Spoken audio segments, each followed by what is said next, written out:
I worked at Toys R Us in university. So you can get your hair cut here, but you can also enjoy all the toys. Whoa. You can't even move in this place, man. Wow, there's so much baby pile stuff in here. I'm taking this bad boy home. I'm happy.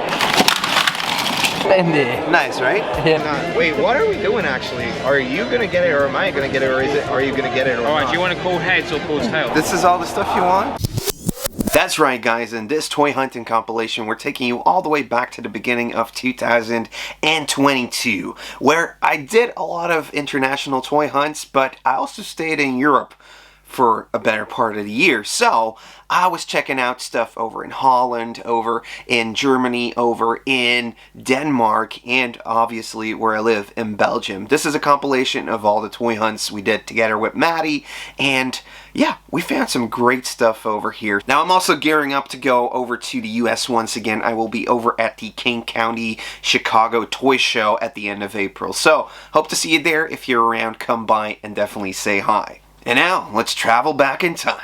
Welcome to a brand new episode of It's Retro Geek Out. Today, we're over at the Comic-Con and we're looking for toys.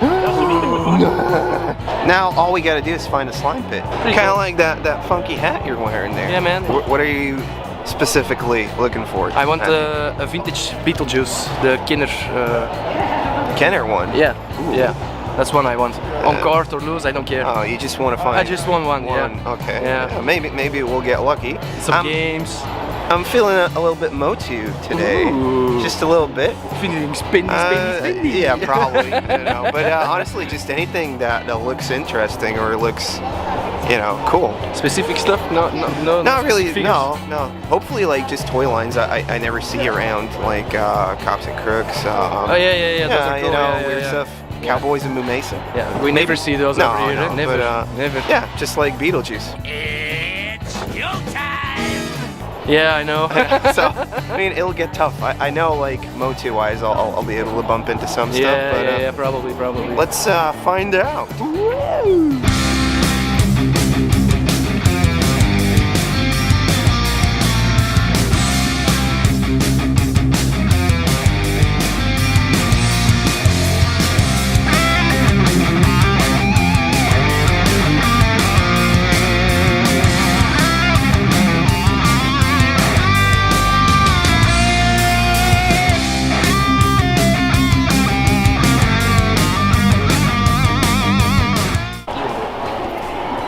First purchase in the bag. What did you get? This cool. It's a new adventure team. Yeah, no, man. No. With the cool Skeletor. That's pretty epic. You know, I'm into the mustard glasses, man. I like my good mustard. It's even a VHS tape. Yeah. Now first we hit up a couple of booths that have loads of these toy tubs lying around because you never know which little characters you're missing, and now you can add to your collection for a couple bucks. Zwee! Happy birthday! I'm not gonna blow it, man. You're not gonna blow it? No, man. I don't know where his nozzle has been. Where his nozzle has been? Onion hit. Onion head. Oh, hello. Hey. That's cool. Hey. Throw it on the pile. So what do you think of this table filled with toys? Awesome, man. Looks like my childhood. On the mat. On the mat. Just want to start playing. Yeah. Just want to roll around in it. Oh, I had that. Yeah. Everybody had that. I think everybody had that. Hello. This is all the stuff you want? Yeah? This is all the stuff you want? No, you picked out? No. Okay, can we take a little huddle? Ooh, I want the skeleton as well. He looks cool. That's like not the real Ghostbusters, but the filmation one. Yeah. So that one was 25. Knockoff. Is that a Turtley Gang or is that a? That's a Galaxy Warriors. Okay. I mean, they all look the same, right? No. 25. Those are 5 each. This one is more. Ooh. But I'll make a bundle. Oh yeah, we're bundling it up. 70. Okay. And And are you guys throwing in the Mickey Mouse hat from Maddie? Okay, so the story of the pink cap, they initially wanted me to wear it, Je klaksje veranderen. but then this happened.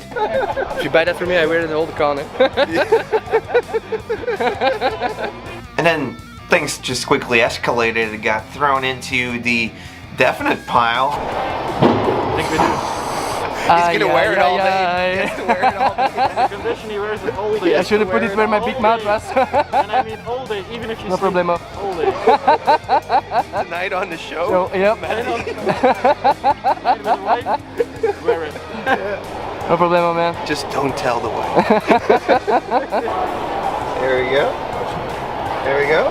So, this is mine, and this is yours. This is yours for today. Hey. Oh, man. Yep. So, did you think this through? No, man. I should have put the cap where my big mouth was.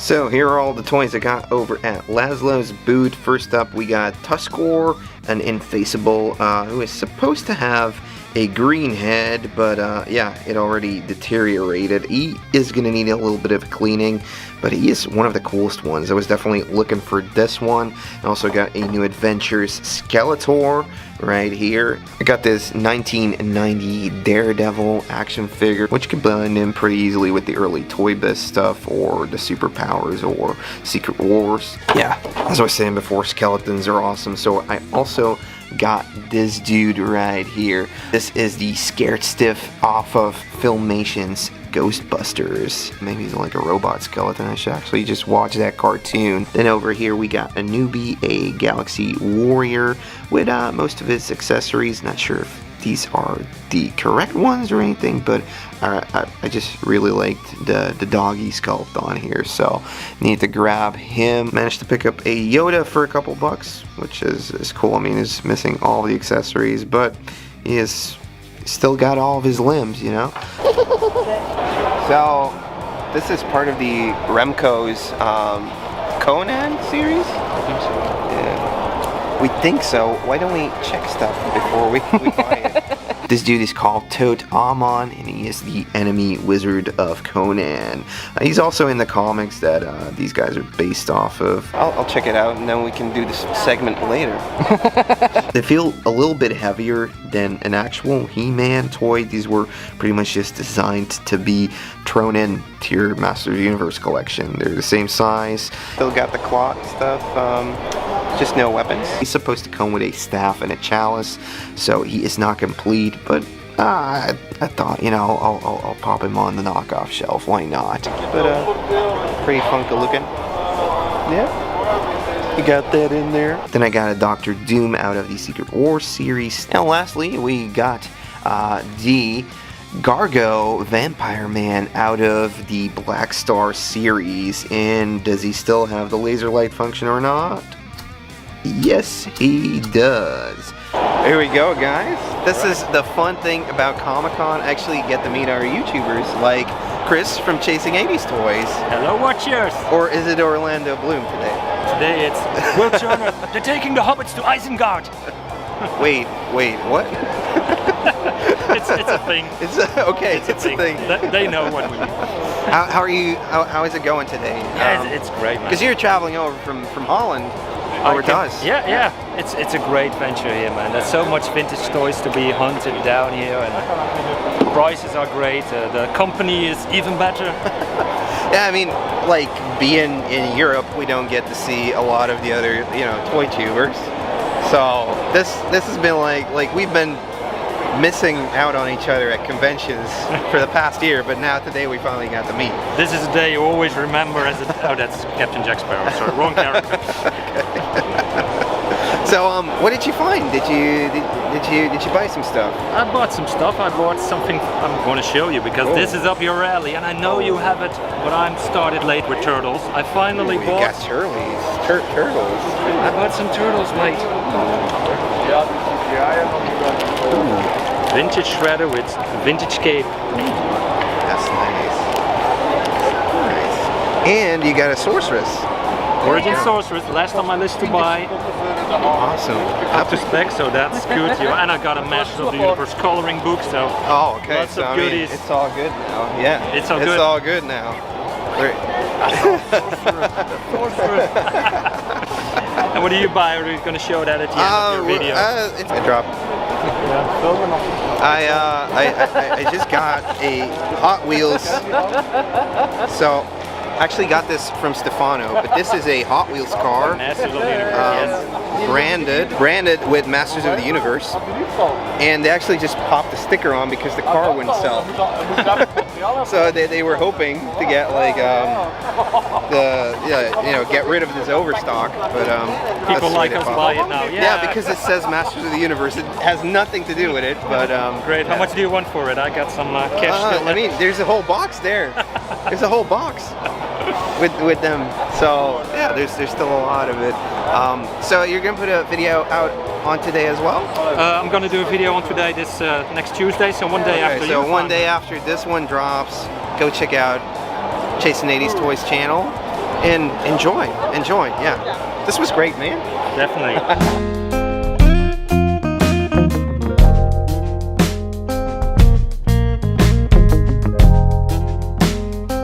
Now, I had Masters of the Universe on my mind when I was coming over to Comic-Con today, and well, Tom, he brought over some really cool things, really cool merchandise. Okay, so are you filming? Yeah, man. I'm spending a lot right now, but this is kind of like a deal you really can't pass up. Tom's Toy Treasures, they brought a couple of really cool Motu, what do you call it, like merchandising stuff, like crayons, and they also have a pot of slime, sealed, and it's still gushy on the inside, so when he initially called out like the number he was asking for, it was like, yeah, should I do it or not? But if you want to import that stuff, it gets opened up, so I'm right here, right now, and I just can't really let this pass up. Why are you laughing the whole time, Maddie? Why are you laughing? I don't know, man. And also, I'm thinking about my pink hat. It's hard to look cool in a pink hat, man. I don't think he wants to sell it anymore. Let's go. Pull the trigger, go. Then I'm taking a little closer look to the pot of slime that I got. You got the Hordak face sculpted on the top there. This is supposed to come with the slime pit, I think. And this one came out of Italy. So it's got multiple languages on there. Still in nice sealed condition. So yeah, it's still gushy on the inside. Ooh, that's that sweet Mattel goo, you know? That slime pit. Now all we gotta do is find a slime pit. You don't have the slime pit? I have one, but I mean, for purpose of the video, you're great, Matty, like always. And then next up I see Eve walking around, so I'm like, hey, does he have a booth? Because he always brings cool new stuff. So we head over there and things get out of hand. Okay. Nee!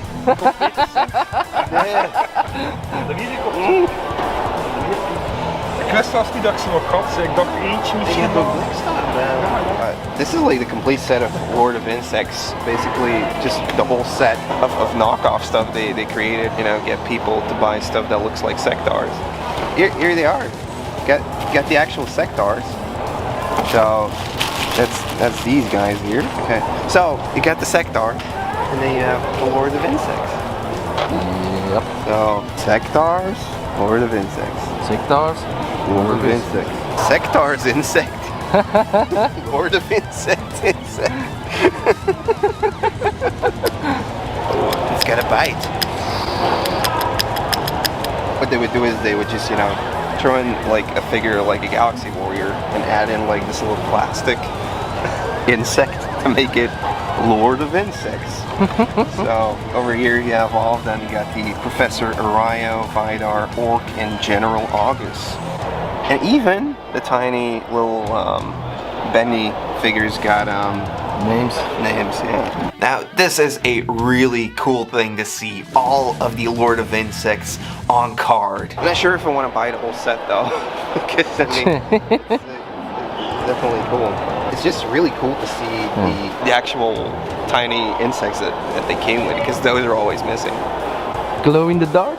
Are they glow in the dark? Yeah, they're glow in the dark. How did you know? I got like this shelf talker, Jurassic Park styled one. And he was already swinging me into buying some stuff. He actually had this Jurassic Park shelf talker for me, just lying around, and he was like, sure, you can have this. So thank you so much for this thing. This is gonna look great in the toy room. Now, another thing I really like about these conventions is getting to hang around with the toy vendors, because you're always learning something new. Now, I'm pretty educated on knockoffs, but some of this stuff is just mind-baffling. So, Eve actually got the new book, Knockoffs, by Brian, who also does Toy Ventures. He does Blade Stallions and stuff like that. A really good reference book to just get some sort of a feel like which company does this knockoff toy belong to, and which line, and what is the line called? I'm not wearing that. You will if we buy it. Cool. Cool. Those are cool. I don't know, I want to buy some of this stuff actually. It's really just going to depend on price. After buying the slime. Yeah. Which was a good deal, but very good deal. Still like a lot of money. Yeah, man. But you're not gonna find it cheaper, the slime. No way in hell. So Lord of Insects, I'm just gonna pass on. It's not something I really desire to have in my collection, but Black Star, there's a couple figures that I definitely want to add to my collection. Now, there's too many here. And they're all like pretty late releases in the line, so it's hard to say no to this stuff. He brought over some really cool stuff, but at a certain point you have to just kind of say like, well, I don't want to spend all of my money. Yeah, $500. So like the Black Star stuff, it's insane and how complete it is, but in the end I just decided to pick up two figures that I was already looking for. I thought they looked cool, and I picked up the knockoff shooting thing. No. Okay. So I got this thing over at Eve's booth. It is Titans del Universo He-Man. You know how inspired this is from Masters of the Universe, just, you know, by the font, the colors and everything. It's just, you know, like a label slapping type of toy thing. This is definitely a Skeletor. You got a Beastman right here. Not sure who he is supposed to be, but come on. This is just too cool. I'm probably just going to pop this thing in the back of a display and just pop my knockoffs in front of it. I wonder if He-Man has like some actual action figures just stapled together. But this thing is cool. By He-Man, it's like Titan cool. Man. Yeah, that's so cool. Yeah. Sometimes cool. You get overwhelmed at these conventions, and you're like. Especially by you. I was like at the right moment, I was just hitting the brakes to prevent that buyer's remorse. So yeah, just, you know, keep your head in the race when you're trying to buy all this stuff. That's like the thing. Like these days, you don't come across that much finish. So when you do, you're like, oh, I have to buy it now. I have to buy it now. But, FOMO, fear of missing out. Yeah, definitely. So. So in the end, what I ended up picking up out of all the Black Star stuff, the Lord of Insects, was the knockoff thing in the back there, and these Black Star action figures. There were a lot more, but I had to just be like, you know, I'm gonna grab these two and be happy about it. These are the ones I was looking for. So over here we do have two of the Laser Light Black Star figures. One is Lavalok, the volcanic monster, and he still has that light up function as well, as you can see. He came with this little dude. Creepy freaking looking. This creepy freaking looking dude, and the only thing he's apparently missing is something that's supposed to go over here. I guess there are one of these bullets. This one is called Kadrai, the Invincible Wizard, with a cool blaster type of thing. He has sparking action still going very strong. Comes with the hat, the removable hat, and he has a cloth type of deal on the back. So that's definitely something you want near those sparks. Yeah, in the end, that was just like the stuff I ended up picking up from Eve during that first run. And after a little detour through this war exhibit, we have to head over to Ehimo because Matty needs some games.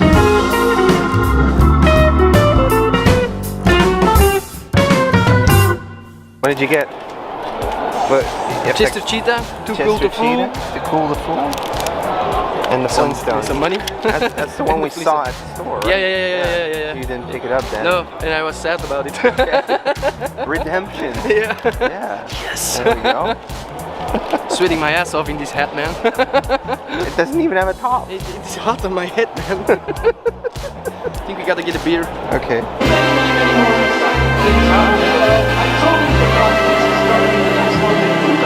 Maybe it is. Shampoo bottle. You turn into that guy. Some Snailians. So, we'll have to check out how much these are. These are the Lunatics versus the Snailians. They came out in 1992 and they don't really have any articulation, but they look freaking awesome. I want these. You can see they come in their shells, which you can open up. They come with their little companion buddy. So this is actually Armor Kilo with Ward. Then we have Jefferson and Jet. And we got this guy with Charger. So the shell comes off and you can see the guys on the inside. They're a little bit bendy, but they don't have any articulation.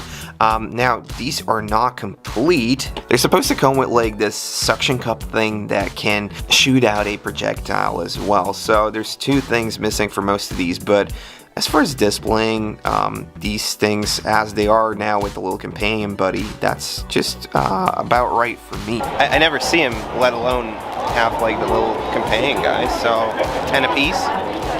Okay. Fair. You want a shirt? You want to buy a shirt? No? No? You got cool shirts. You got Tommy's tank. Goosebumps. It's Goosebumps. It's Goosebumps. It's Goosebumps. Well, which one? Which Goosebumps? Yeah. Bubbly face. Now, Snailians is a line I knew about, but what is this stuff with the sticky goo on? Like this creepy slime, sticky slime, like a wall crawler thing. Weird. Snailians isn't the only thing I got over at Melvin's boot from Dirties. This is an Ocean Warrior that he had, so a Street Sharks ripoff. He still has the logo, so this is supposed to be Slobster. He does have like this piece that broke off, but hopefully I'll be able to fix that and then he'll be in great condition once again. Apart from the Ocean Warrior, I also found this Mast Rider, the Super Gold version, and a Z-Bot, because I like Z-Bots, but I hardly ever see them. Matthew also bought some stuff over there, like the Tiny Turtles, the PVC type of deal. But yeah, this was a very fun find, definitely with those Snailians who I'd been on the hunt for a long time.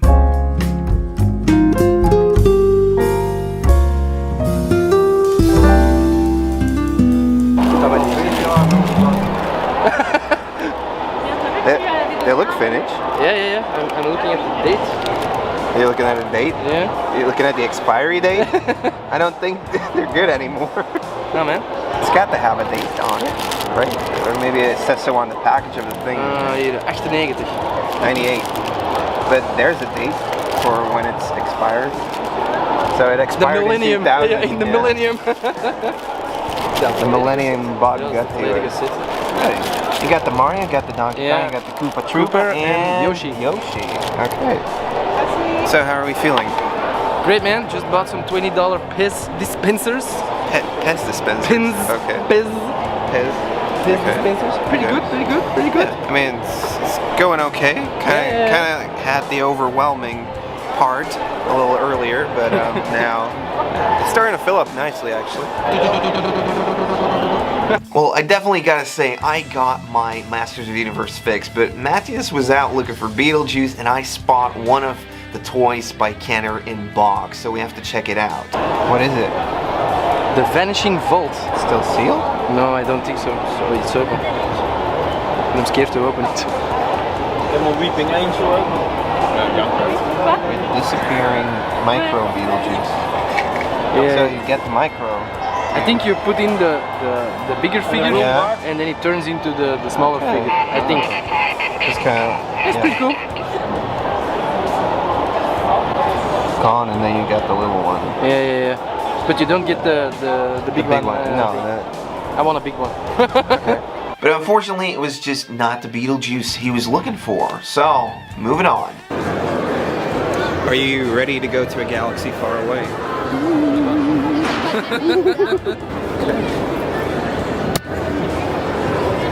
Admiral Akbar. You think this would be like the same size they would use to actually like Make have the them film. float Yeah. through like a black canvas and using the film? Maybe. Or would they be smaller? I mean, Maybe give. it's like a ton of detail. Yeah. I think it would be smaller. I think. I don't know. Yeah, that one. Yes, I don't know actually. How did they do it? 4 people carry it around and. Isn't it just on wires? Sounds logical. Get people to carry it around.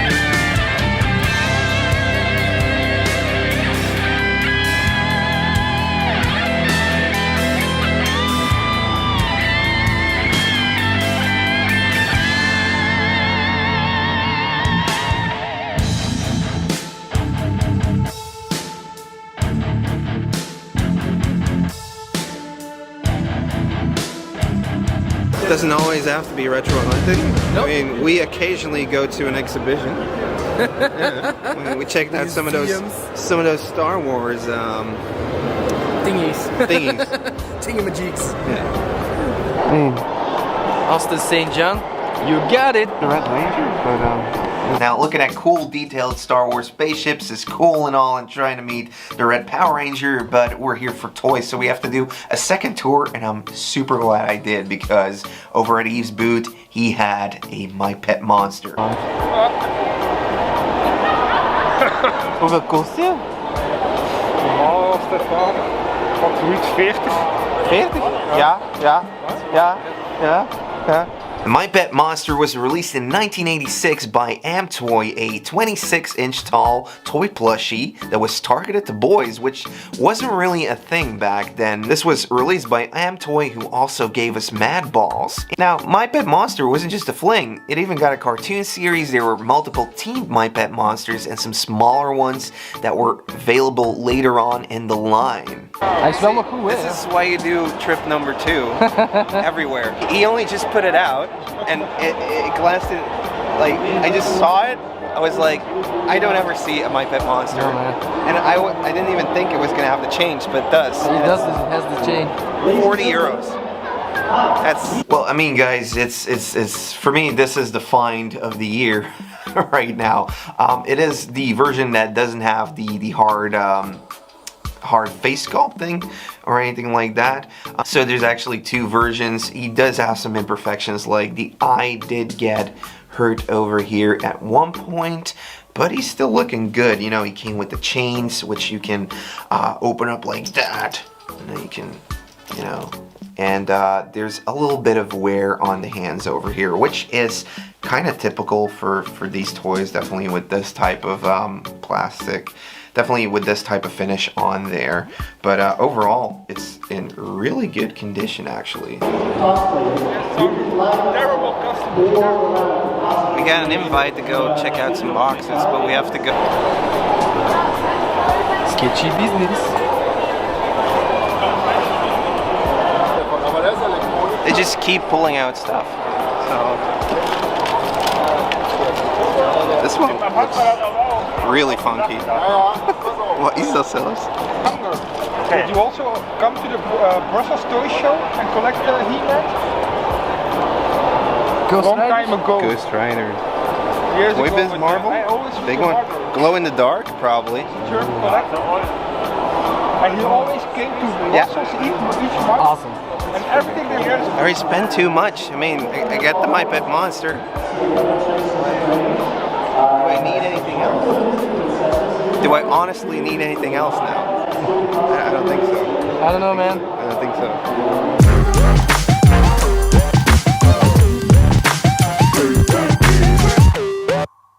Here we got loads of just action figures. Soup has stuff. Ooh, the sun. Today was definitely a good one, right? Oh yeah. Yeah. Scored me a free hat. You were regretting it though. 5 seconds after I said it, I regretted it. I didn't know they were gonna go through with it. I mean, I came out to go toy hunting. I found some really cool stuff. I got 2 games for the Super Nintendo. I got Flintstones and Chester Cheetah, Too Cool to Fool. So overall, yeah, pretty good day. Yeah. Definitely some of the highlights in this one are definitely going to be the Motu slime. Yeah, man. That's a sealed. pickup. Sealed. That's a freaking pickup. It's been on my list for quite some time, and you guys know, like, Motu merchandise is getting really tough. So I ended up paying 120. If I don't buy it now, the next time it pops up, it might be even more expensive. Double. And I was just feeling a really cool Motu kick today. Yeah. Yeah. Let's get him out. At first, I didn't even notice he had the chain. Like, he still has the freaking chain, so... We never see those around here, eh? He can ride shotgun. Yeah. You can sit in the back, yeah. I can sit in the kiddie seat. So, yeah, this was definitely, like, the best pickup for me. Eve, super hell of a guy. Super sweet dude. Yeah, man. He was like, you know, you like this so deals. much, 40 euros. I was like, Yeah. what? Yeah. In this episode, Ta-da! Finally getting a horse. Fact book. In the original trash bag. In the original trash bag. Hey, welcome to a new Extra Recap. we visit the Toy Zone in Amsterdam, the second session of this event, and we can't wait to start hunting.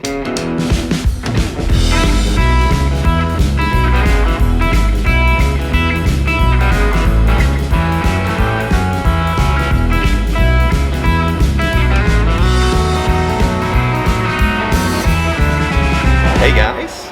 What's up? What's up? We woke up really early to drive over to Amsterdam. So, we're in freaking Amsterdam. Let's go, baby! And there's a toy fair of sorts going on here today.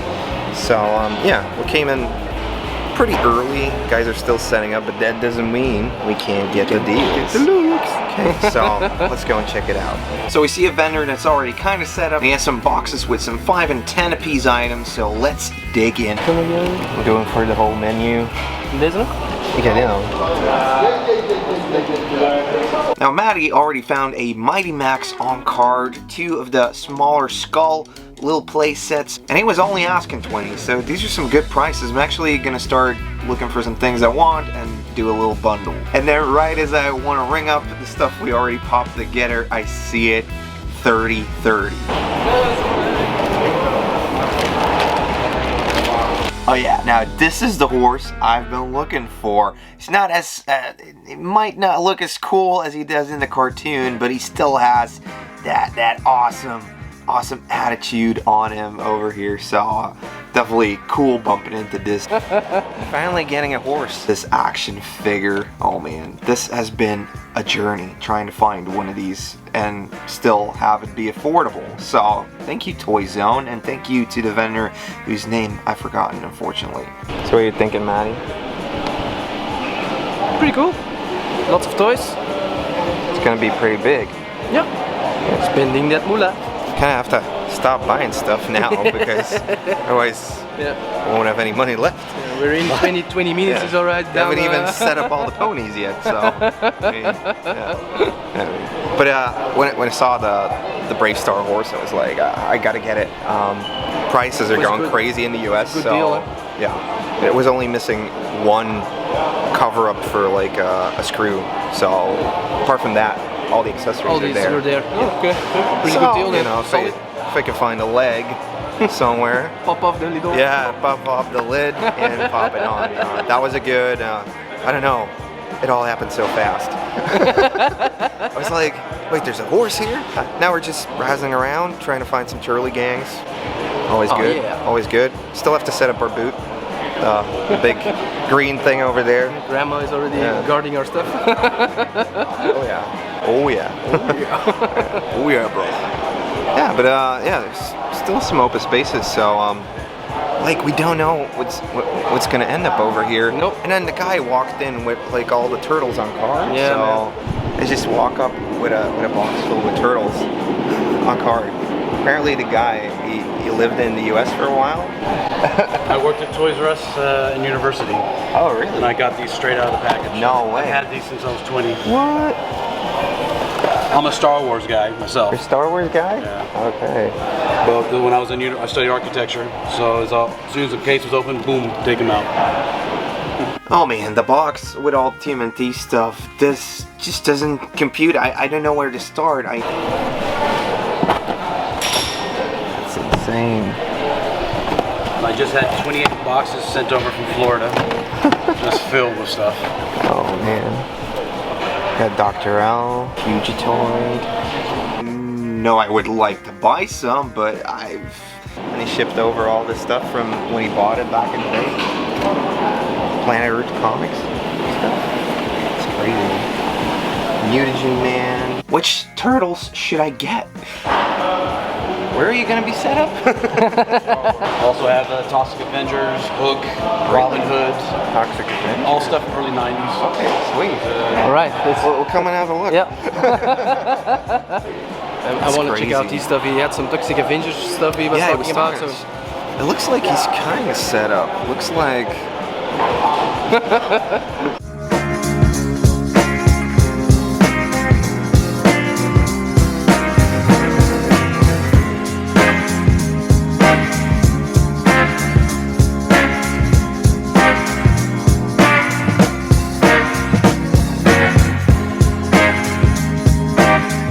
Let's first see how well we actually sell, and then maybe I'll have some stuff to put into a turtle that makes sense for me to buy here. Hey now. Now here's something you don't see too often, a Jokes and Gags set. Now these are a couple of sets that came out in the first year of the Turtles wave, and it was just an easy way to get, you know, a little bit of weapons, some practical joke, think like ink spill that would fade away, or some other stupid practical joke, and just some joke books. Slap a turtle thing on it and call it, you know, a toy. Unfortunately, this one is really sun faded, but these are definitely oddities that I'm looking out for.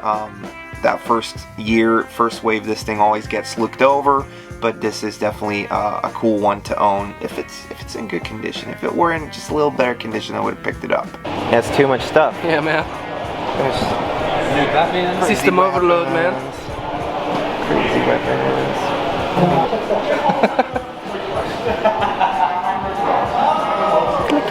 Like a little baby. How much is he? 8. 8? You kind of like it. Yeah. You're gonna be walking home with that? Maybe.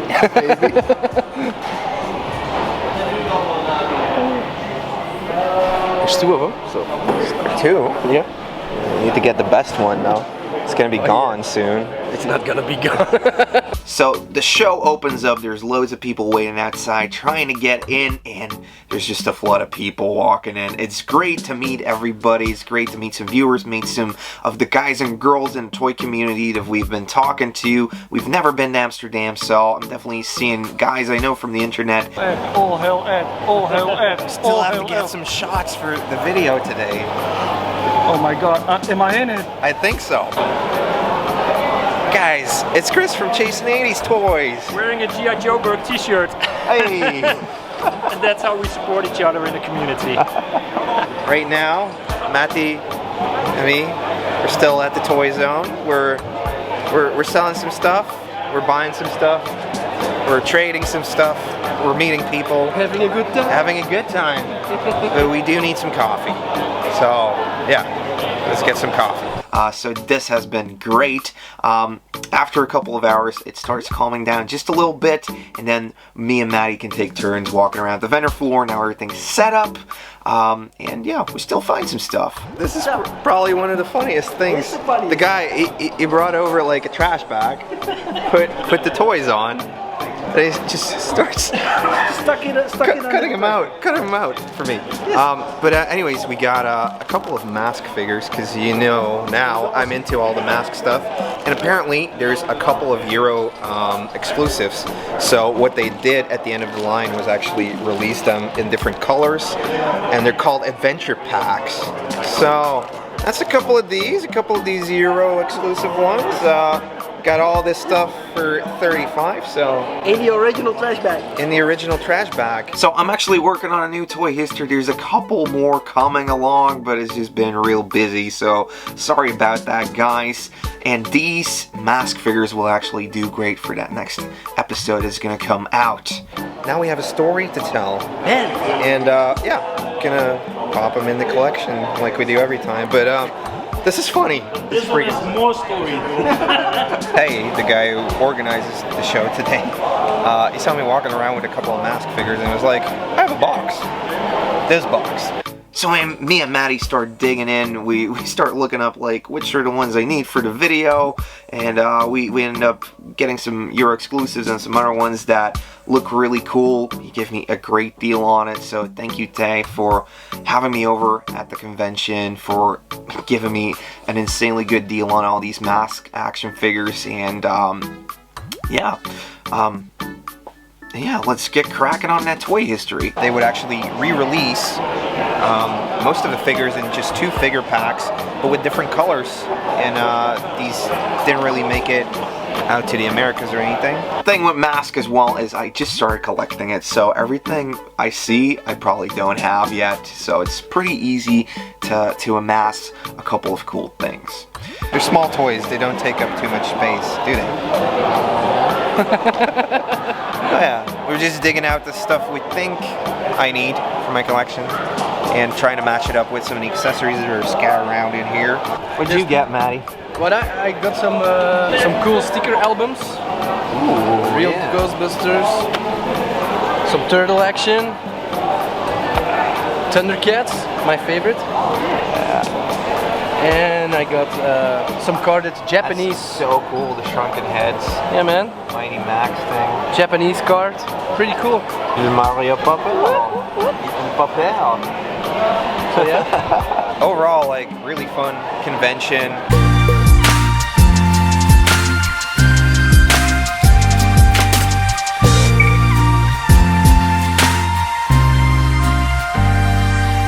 Bumped into some cool things today. Yeah, man. Saw loads of people. Loads of people. Loads of masks. Loads of masks. Yeah, got some masks. But yeah, overall, I mean, it looks like it's an event for everybody. Yeah. Kids coming along. Yeah. The families. The family. Yeah. It's Pretty a cool. family thing. I was not expecting it to be this big. So yeah, definitely worth it. Like a load of Transformer stuff over here. I'll do a little walk around a little later and just show all the Transformer stuff they have here. It's insane. He would go crazy. I think so. Greco would probably like it, but he would buy nothing. I don't know. Actually, he wouldn't know. We need to get Greco to Belgium. Yeah, man. Or Amsterdam. Yeah, I mean, I think he'd be up for it. Yeah.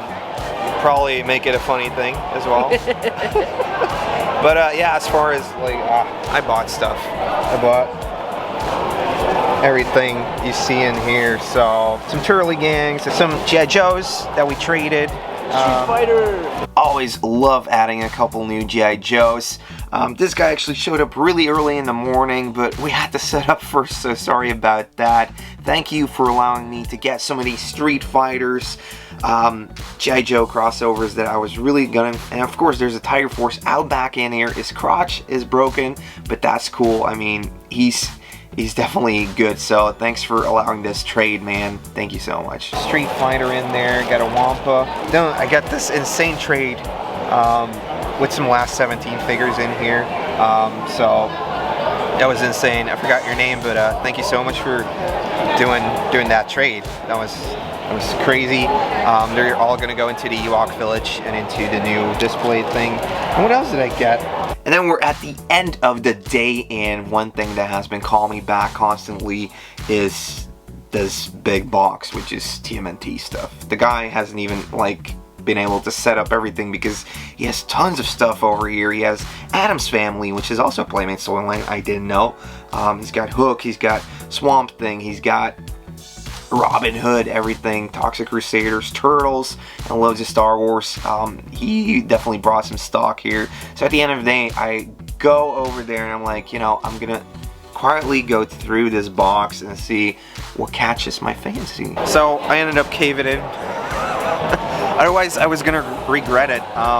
This guy showed up this morning with a box filled with turtles. He said he was gonna have Toxic Crusaders. It took quite a while for him to bring it out, but eventually he did. It took like 2 hours. Very nice guy. Apparently he bought most of his stuff when he lived in the US, and he got it on clearance, most of these things. Yeah. So I ended up caving in and buying a couple of turtle figures on card I had as a kid. Or I really wanted. So this is one I definitely owned as a kid. I do have the re-release, but this just feels right. So that's why I grabbed that one. I grabbed the tattoo right here. I like it. I like it. It's like a weird quirky one. Looked really good in the bubble. And of course I needed to grab one of these Toxic Crusaders because, well, we're trying to go for a full run. And I'm one step closer. I just need 3 more to complete the line carded. And yeah, I mean, ended up paying less than what's on the things here. Of course, when you bundle up some stuff and you wait until the last couple hours, people are willing to work with you, you know? So thank you so much for helping me out with getting these toys into my collection. What do you think? This one is pretty cool, man. It's one of my favorite figures.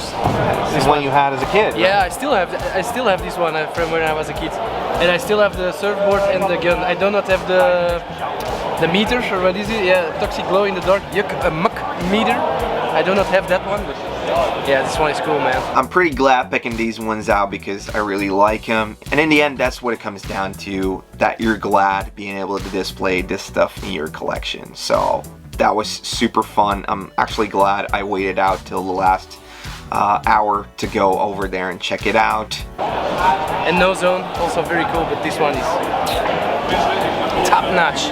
Perfecto. Perfecto. Everybody else got their turn in picking out which ones they liked. So, but yeah, that was definitely like a treasure trove of card turtles. Well, hey there guys, and welcome to a brand new Eddie Geeks Out video. Today we're in the toy room, and well, I may have a problem. I mean, do you guys think I'm a hoarder? Yes, definitely. We're helping with the problem. With the problem. We're helping. I came to the conclusion that I have way too many toys to display, and I hardly use any of my retro games. So at one point, it's just time to let go of a couple things. I can't really hoard everything. Going over to Justice's house was kind of like an inspiration. The collection, it can revolve. You don't have to keep everything. And lately, I just haven't been drawn to retro games like I used to. So one of the things I was gonna let go, and I did now, is most of the retro games. I've been collecting these for over 15 years, and I was really into it, into the adventure of going out, going to garage sales, and just picking them up for really cheap. But am I really that attached to all of those video games I picked up for a couple bucks each? Not really. It was more about, you know, going out and finding the stuff. And yeah, sure, there's a couple games in there I was really looking for. Some I had forgotten about, and now I got to rekindle with and, you know, play again. But I just haven't been playing or paying much attention or getting much enjoyment out of this part of my collection. I've been going way more towards discovering toy lines and, you know, collecting for toy lines and everything like that. So the Purge had to happen. I'm glad Renzo and Matthias came over. They're still really into collecting the video games, and I'm glad some of this stuff went over into their collections. Oh yeah? Lovely having them back into toy room. What do you guys think?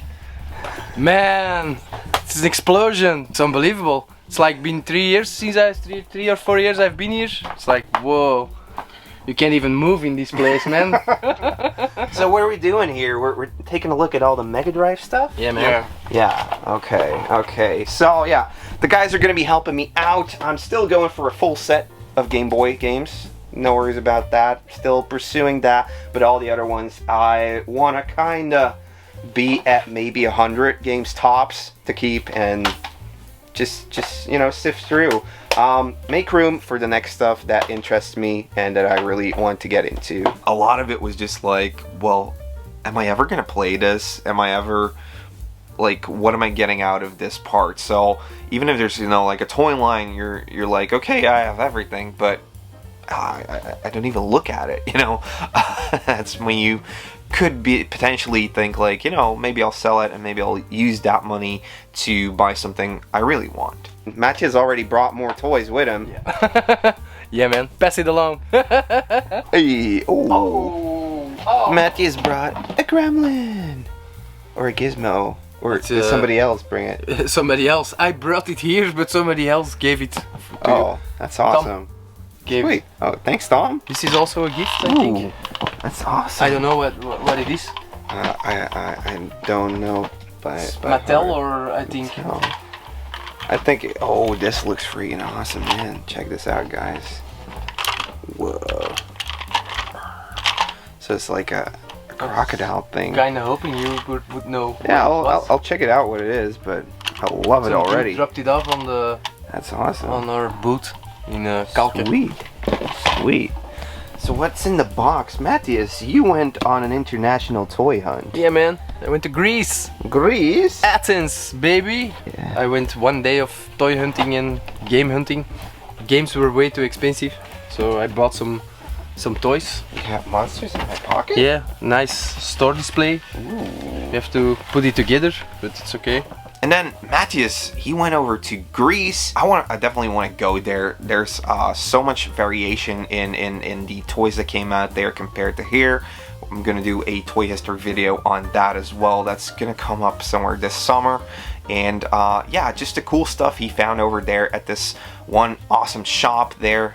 And some packs. Neon packs with like the Greek writing on it. Yeah, that's cool. Neon ones. Ooh, that's amazing. He found some cool stuff over at the shop called Zartan's, and dude, he came over like, dude, this is for you. It's like, no way. No freaking way. I mean, we traded a couple games for it, but still, like, he had monsters in my pocket, still in the wrapping, and with like one of those displays, and then just Masters of the Universe party favors, you know, like. Ooh. He-Man. Cloth. A He-Man tablecloth. Tablecloth. So this is when you would do like birthday parties. Yeah. One paper table cover. And with the matching plates, cups, napkins available. You have them? I have the napkins. That's awesome. Whoa. And I have the cups. I don't have the plates. This is cool, man. Yeah. This is I knew this was right up your alley, man. Oh yeah. I took it right away. So I was thinking. That's amazing. Yeah, I'm gonna buy some games at its place, so I have to bring some trade bait, man. It's still brand new in the package. I think this is like 80s or something. 1986, and that was still over there. So, like old store stock of just cool Mattel awesomeness. I still go out searching for this stuff, and it's just gonna be cool to have some room now over here and to be able to display this stuff that is piquing my interest right now. Things can change, obviously. Once again, I might get hooked on the retro gaming bug once again, but you know, it's up to you what you want to do. And for me, it's always been more about the story, about the adventure, instead of just, you know, going on eBay and buying everything, obviously. Yeah, I have some other cool stuff. Yeah, because you found over at one of the conventions something I was looking for. Yep. like the I think this one is it. yeah, you got the Break Fighting Raphael looking awfully nice on this card here. Yeah, it's pretty Good, beautiful. good card. Yeah. Good card. I paid 50 for it, I You think. end up paying 50. That's a good deal, man. That's a good. Well, awesome. There's some more turtles. Yeah, some other dudes came. I think Alexander came to drop these off. Yeah, I think so. Yeah. Yeah, Tortu Ninja. So the European variants. Ooh, no. Some mutations. Yeah, and that's the thing. Like with the European ones, even when it wasn't RAF, they just used the same box. Yeah, it's like that. Yeah. Is it RAF? I have another one. Yeah. Which one is? It's also a RAF, yeah. Yeah, but I mean it's Donnie in with there. with a Which Leo one is in? sword. Okay. But yeah, if you find It's a RAF. If you no, that's a Michelangelo. It's a Raffaello, man. Okay. So we're gonna have to match those up. Yeah. But I think so. either way, like the European ones, they always have RAF on the front, and they will have the other guys on the side. Though. Okay, there you Really? go. I have some other cool stuff. I've got Ooh. this one. Ooh, I like that. I like that. That's a good trade bait. Oh, you brought that one too, eh? Gargoyles. Some Mighty Max bits Some and mighty pieces. bits and pieces, yeah. You got some of the Gargoyles. gargoyles. Here's his wing Sweet. and his tail Ooh, are also in there, so That's awesome. pretty cool. By the way, I got the toys in Greece. I got it from the Zartan Toys shop. It's a pretty Ooh. cool Yeah. toy store, yeah. And he gave us some swag. some magnets from the He-Man. Whoa. He-Man magnets within like a bottle cap. That's awesome. Now we're down to N64. These are the ones I'm keeping. This was my childhood system. So yeah, Okay. I played all of these, or I rented it, or I got to borrow it from a friend.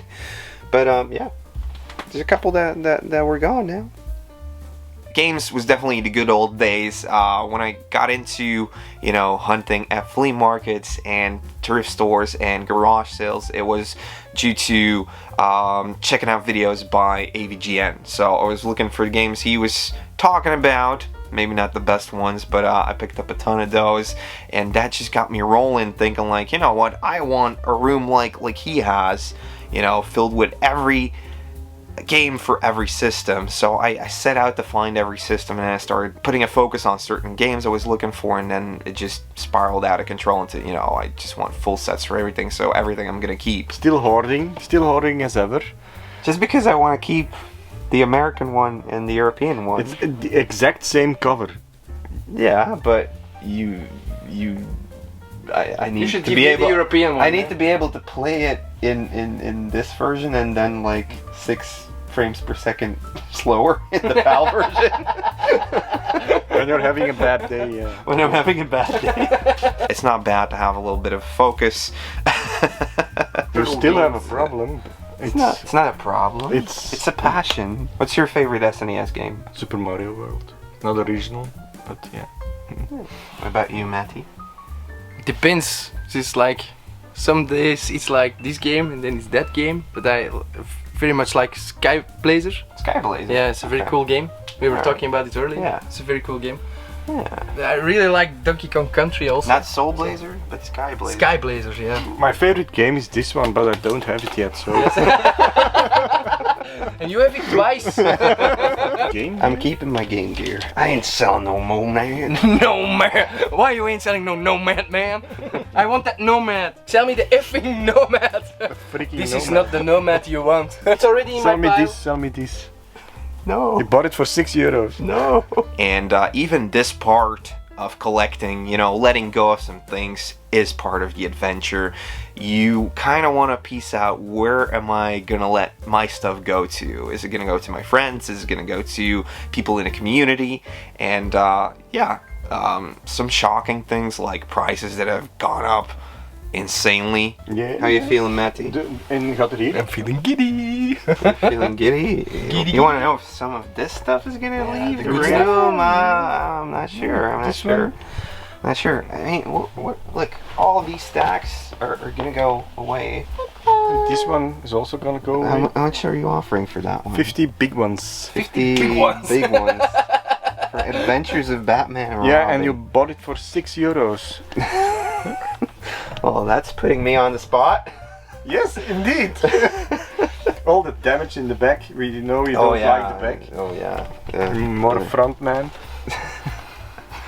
The Adventures of Batman and Robin. I still have it on the SNES, so I can still play it on there, even though it's probably not entirely the same thing. No, it's the same thing. It's the same thing? Yeah. Okay.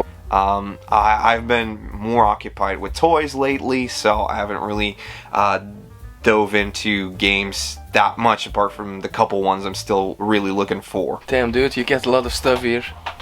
It doesn't look at that much when I see your videos, man. It's incredible. It's maybe we've been looking at the backdrop for a couple of months. Yeah, that's probably it. But yeah, I mean, Some stuff, it's man. just fun stuff. Yeah. You know, you look at the little details on the shelf here. It's all good fun. I like the golden battle cat, man. That's my 25K That's pretty cool. necklace, battle cat. Yeah. What's happening here?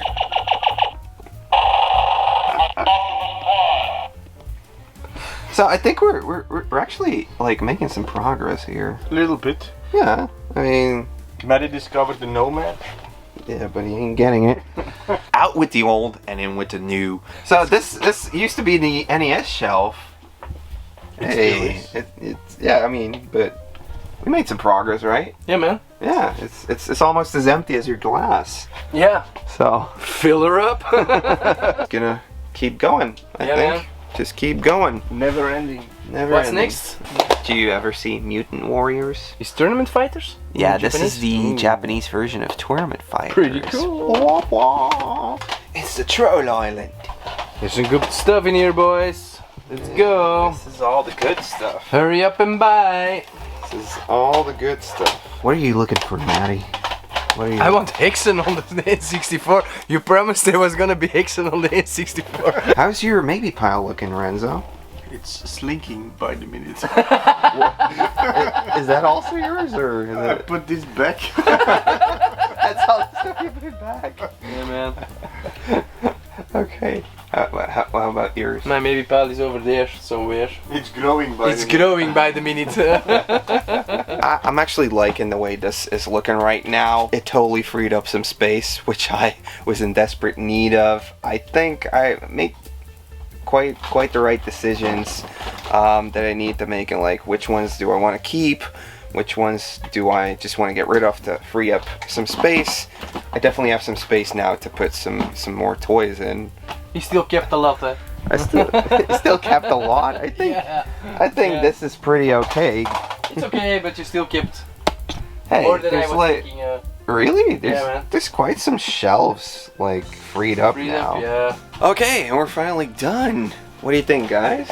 Was it fun? Awesome. So these guys are walking away with a box each filled with some retro games. Yeah, absolutely. Stuff. You get a box there? Fantastic box, man.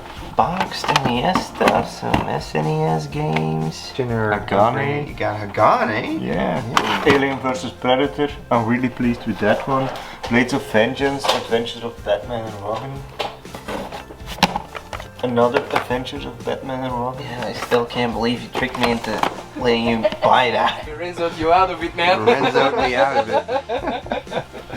And what's Matty got in his box here? Ooh, he's got a console, he's got some games, Yeah, some man. NESers. Yeah, and some skeleton crew. Is it all gonna fit in World. this one box? Yeah, man, I'm trying to fit it in. But the one thing I love the most is the... Ooh, yeah, you got the Frankie. Yeah, man. Yeah. Yeah. Lovely. You guys will be checked if you didn't like take any Boglins though. Like you don't have enough for all of us. No, I don't. Let me know in the comments if you have the struggle of keeping your toy room, you know, tidy and representing what you want to see. Because like if it gets cluttered up and you're hoarding stuff like me, sometimes you have to just make a decision. I'm gonna get rid of some stuff so I can actually enjoy the things I do want to put out on display and enjoy. So if you have similar experiences, leave it down in the comments, and yeah, tell Maddie all about it. Tell me all about it. Yeah. Cheers, guys. Do you have any leads on boglins? No, man. Bring them along. Yeah. Do you like boglins? They're okay, yeah. Gonna be nice to see how the room evolves and how we can like start piecing. And the stuff is going to great collections, yeah. It's all for our personal collections, so But if you want to look at it, you can look at it at my place. 7 hours. It's now 3 o'clock in the morning. This took 7 hours to do, to sift all.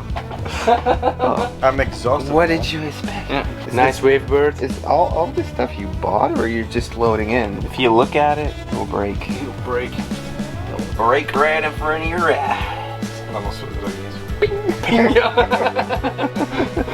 Oh, dat heb ik niet gefilmd.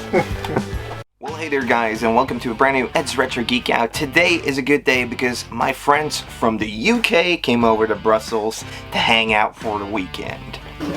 The English are here. That's right, Erin from Empire Toys 1138 and Andy from Andy's Toys and Models made the trip all the way from London over to Brussels. And as we're going to be in Brussels for a little while before we have our next appointment, we might as well grab something to eat and hit up some shops, maybe do a little sightseeing. Okay, first purchase of the day.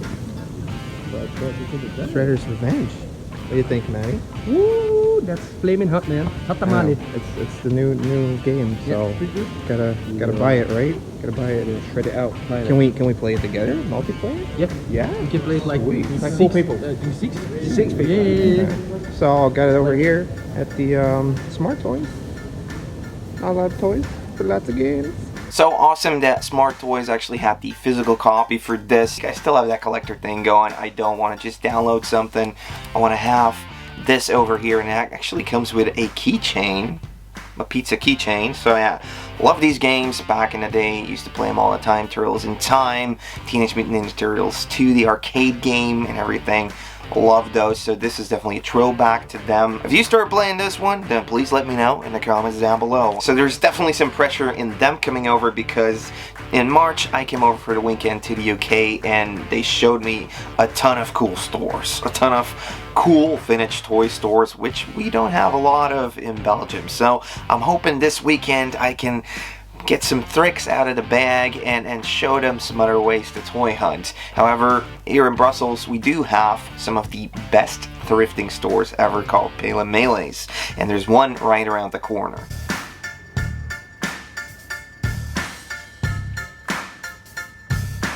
What do you think? You guys want to go in? I don't know, you reckon there's anything even in there? Oh, Maddie's been there before. Anything in there? Yeah, man. You already bought everything? No, I bought one game, so. Do you reckon it could be a car crash?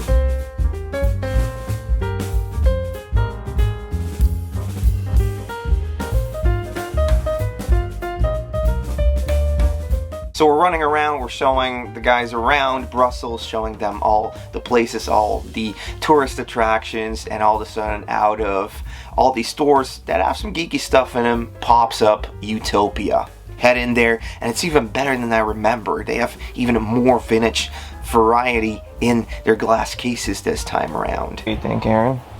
I think it's very hot, very sweaty. Okay. But that's just the toys. Is that just the toys? What? That's just what the toys are doing. That's just what the toys are doing to you. It looks like a very fun shop. So it's we're good. over at Utopia.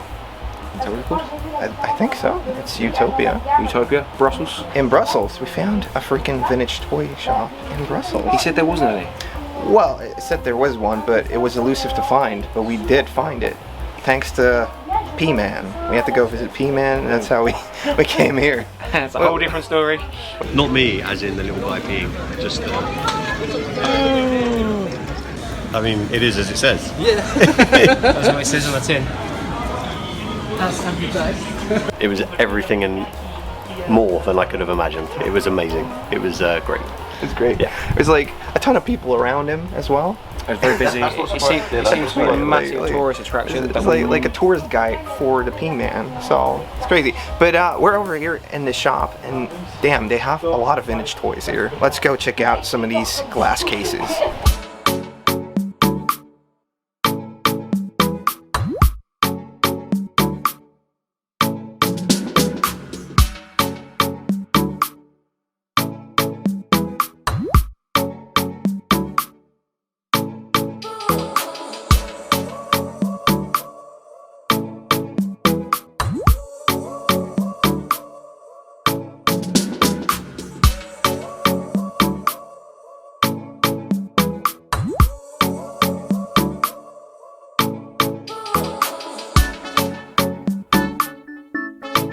Today we have Matty joining us. Hey guys. What do you think? Pretty nice. Pretty good store.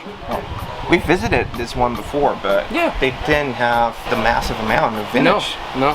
Like now, it's crazy. The thing they had was the Shogun Warriors. Godzilla figures. Yeah, and the Kenner Alien. Yeah. One time. True. Yeah. So Cool. that was crazy to see. Yeah. But now it's like big, a big amount. Eh?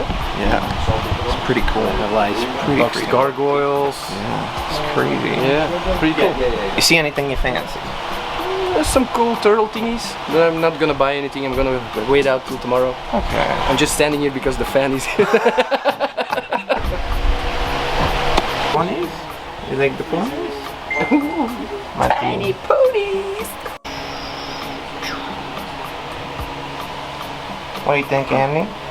Oh, very good. I'm very impressed with the size of the shop. They've packed a lot in. Every time I look up, I see something different. Something new. Yeah, there's so much stuff up there.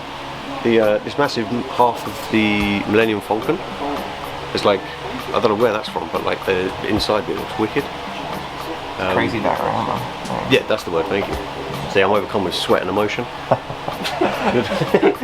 I definitely loved the selection of Teenage Mutant Ninja Turtles they had in there. Loads of Star Wars, really ranging from the vintage stuff that I'm into to the more recent stuff that has come out. But one of the things that really caught my eye in here was the sectors they had set up in like the bottom shelf of this glass case. Now there's two that are catching my eye. One is a purple one, and the other thing is one of the big guys, the big dragon fighter with, I think, Dargon, who's sitting on top of him. We almost never see them, eh? No, and let alone like all the freaking wings weapons. and the weapons, It's crazy. shields. This thing looks in immaculate condition. It's still got the wings. These wings are brittle. They can break really easily, so it's hard to imagine that this toy line that, you know, came out in like 85 or something still has those wings on there. It's like a Flutter Pony's wings, so they break so damn easily, you know. What are you thinking, Andy? Should we buy it? I'd say yes. Yeah. Sounds really fair. With the accessories and everything, I think we got a deal. Yeah. So yeah, we bought something over at the Utopia, back to the toy room studio, and we'll show you this cool purchase. Because I mean, it's pretty graily, right? I think it's very good, considering everything you got with it. Yeah. Super awesome. Someone should have picked it up today. Someone should have. Well, I mean, somebody's got to pick it up. I might as well just do it. Look at those wings. Not in mint condition. There's a little bit of cracking on some parts. So this one actually has a battery compartment. I have no batteries to go in it, unfortunately, so I don't know if that action still works, but you can still put your hand in the glove and it works as the insect's legs and everything. Oh yeah, that's awesome. So you can actually have him open his mouth and everything. And for me, just the history behind the Sectors toy line, it is one of the first toy lines that Tim Clark, who created Boglins, worked on. He was working at the Jim Henson Muppet company, making, you know, all of these Muppets and stuff. This has that same playing aspect to it. The hand controls the insect that you play around with. It's fun, it's cool, it's inventive. And he told me some great stories about the development of these toys. And they said, well, what? I said, well, we'll make this little puppet stage. during an interview we did probably like a year ago, so go and check it out. So having that connection to Boglins, and Boglins were actually supposed to be in the Sectors toy line, is why I'm picking up this Dragon Fighter with the pilot Dargon on it.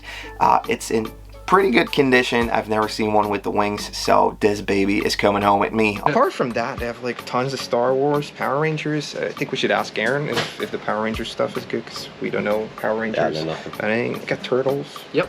We got June stuff. Yeah, some June awesome June stuff. I found one little lone battle beast.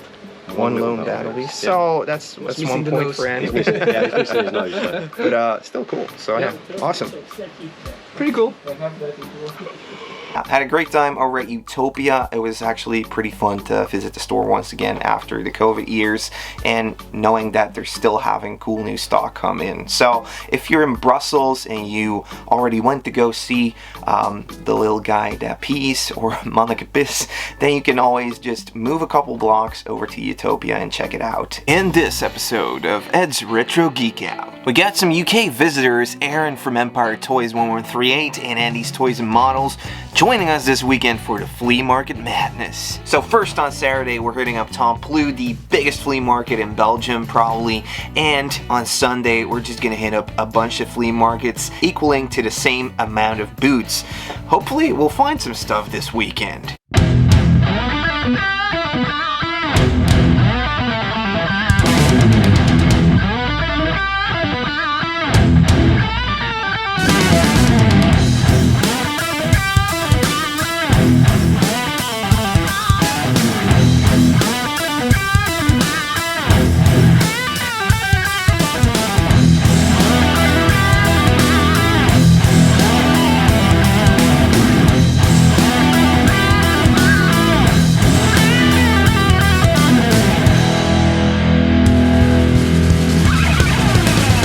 It's a pretty big flea market, so we're gearing up for a 10-hour walk trying to get 2 rounds in. Bright and early.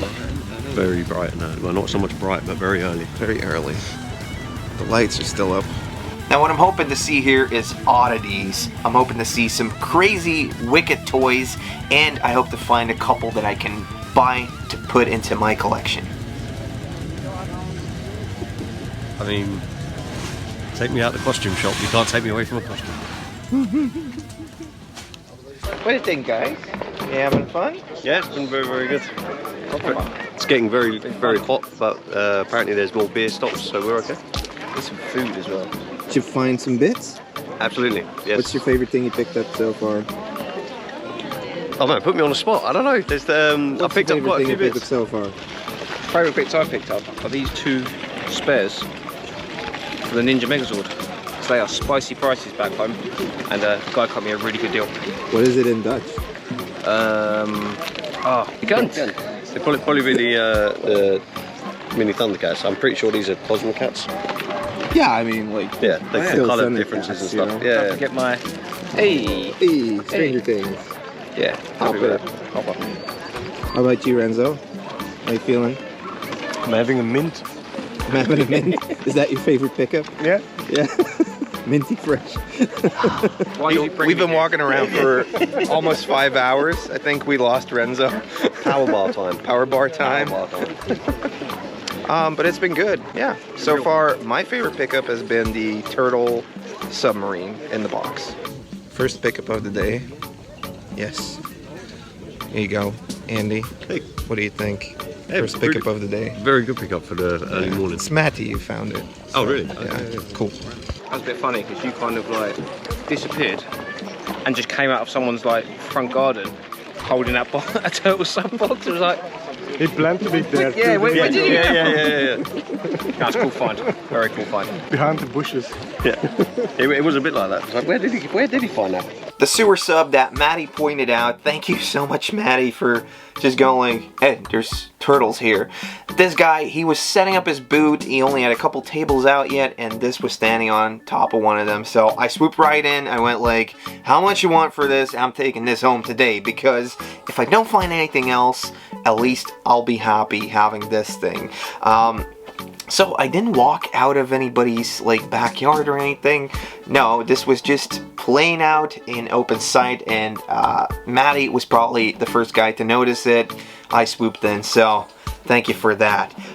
The sewer sub is not in the best condition. As you can see, the box has some wear and some tear, but it is the Tortue Ninja box, so the French variant on one side and the English on this side with some I guess German thrown in as well. As for the vehicle itself, it is not complete, but one thing that I did notice is that this thing right here is still really crystal clear. It's really prone to yellowing, this translucent part right here, so that's probably a good thing. I know I have a complete one, so I'm gonna piece it together and then I'll have one proper working one.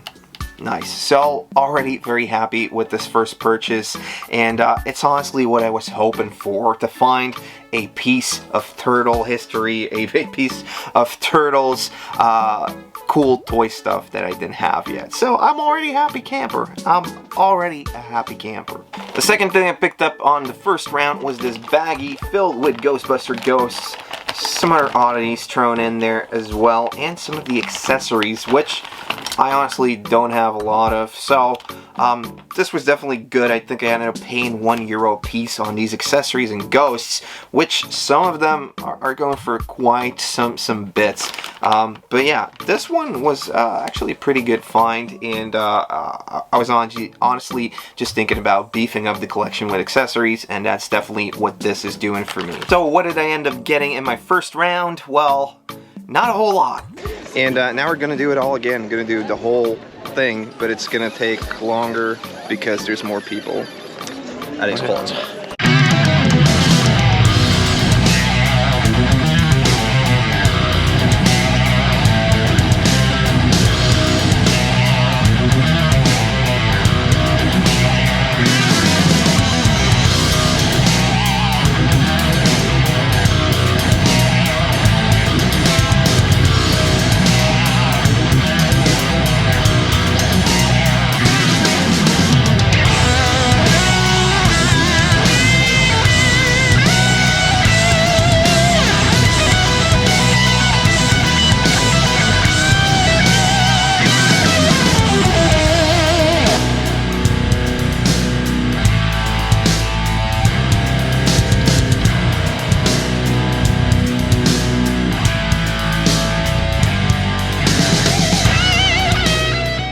Are you gonna go through it all? No, I went for it earlier. But I thought you were wanting to see like different things. What are you thinking, Erin? I'm thinking. Talk to me. What is that? It's a weapon from one of the Megazords. Okay. Do they have separate weapons? They do. They come with a load of them. It's this Megazord when they build that one up. So you don't have the... How's your French? Absolutely appalling. Coming along nicely, isn't it? Bonjour. How much? No, I've forgotten it already. Combien? Oh yeah, combien. No, not even see. Oui. Merci. So now we're doing the second round, and it's going to take a whole lot longer because there's a load of people. So that's why we got there at 6, really picked up the pace, and made an effort to really walk around all of it really quickly to see where there was any potential. Now, in doing that, we also saw some things that we didn't really pull the trigger on the first time around, and one of those things has got to be the Bravestar lot we saw beneath a table. Now, this holds a couple of figures and most of the play set. They had it for €60, but none of us ended up buying it for some reason. Now I'm thinking about it, like maybe I could have talked them down on the price just a little bit, but yeah, in the end it just wasn't meant to be. Is he gonna get it or not? Wait, what are we doing actually? Are you gonna get it or am I gonna get it, or are you gonna get it or not? Alright, do you want to call heads or call tails? I don't want to get it. Okay, I'll call heads or buy it, yeah? Yeah? Yeah.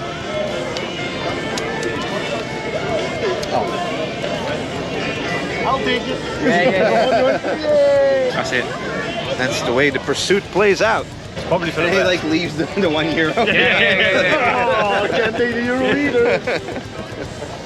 There's also footage of me looking at this Battle Cat. I'm always looking for variants, and on this one, I just couldn't find like the make thing, because it was just like an oddity where like the country of origin, you couldn't really make it up. There was like nothing there, so yeah.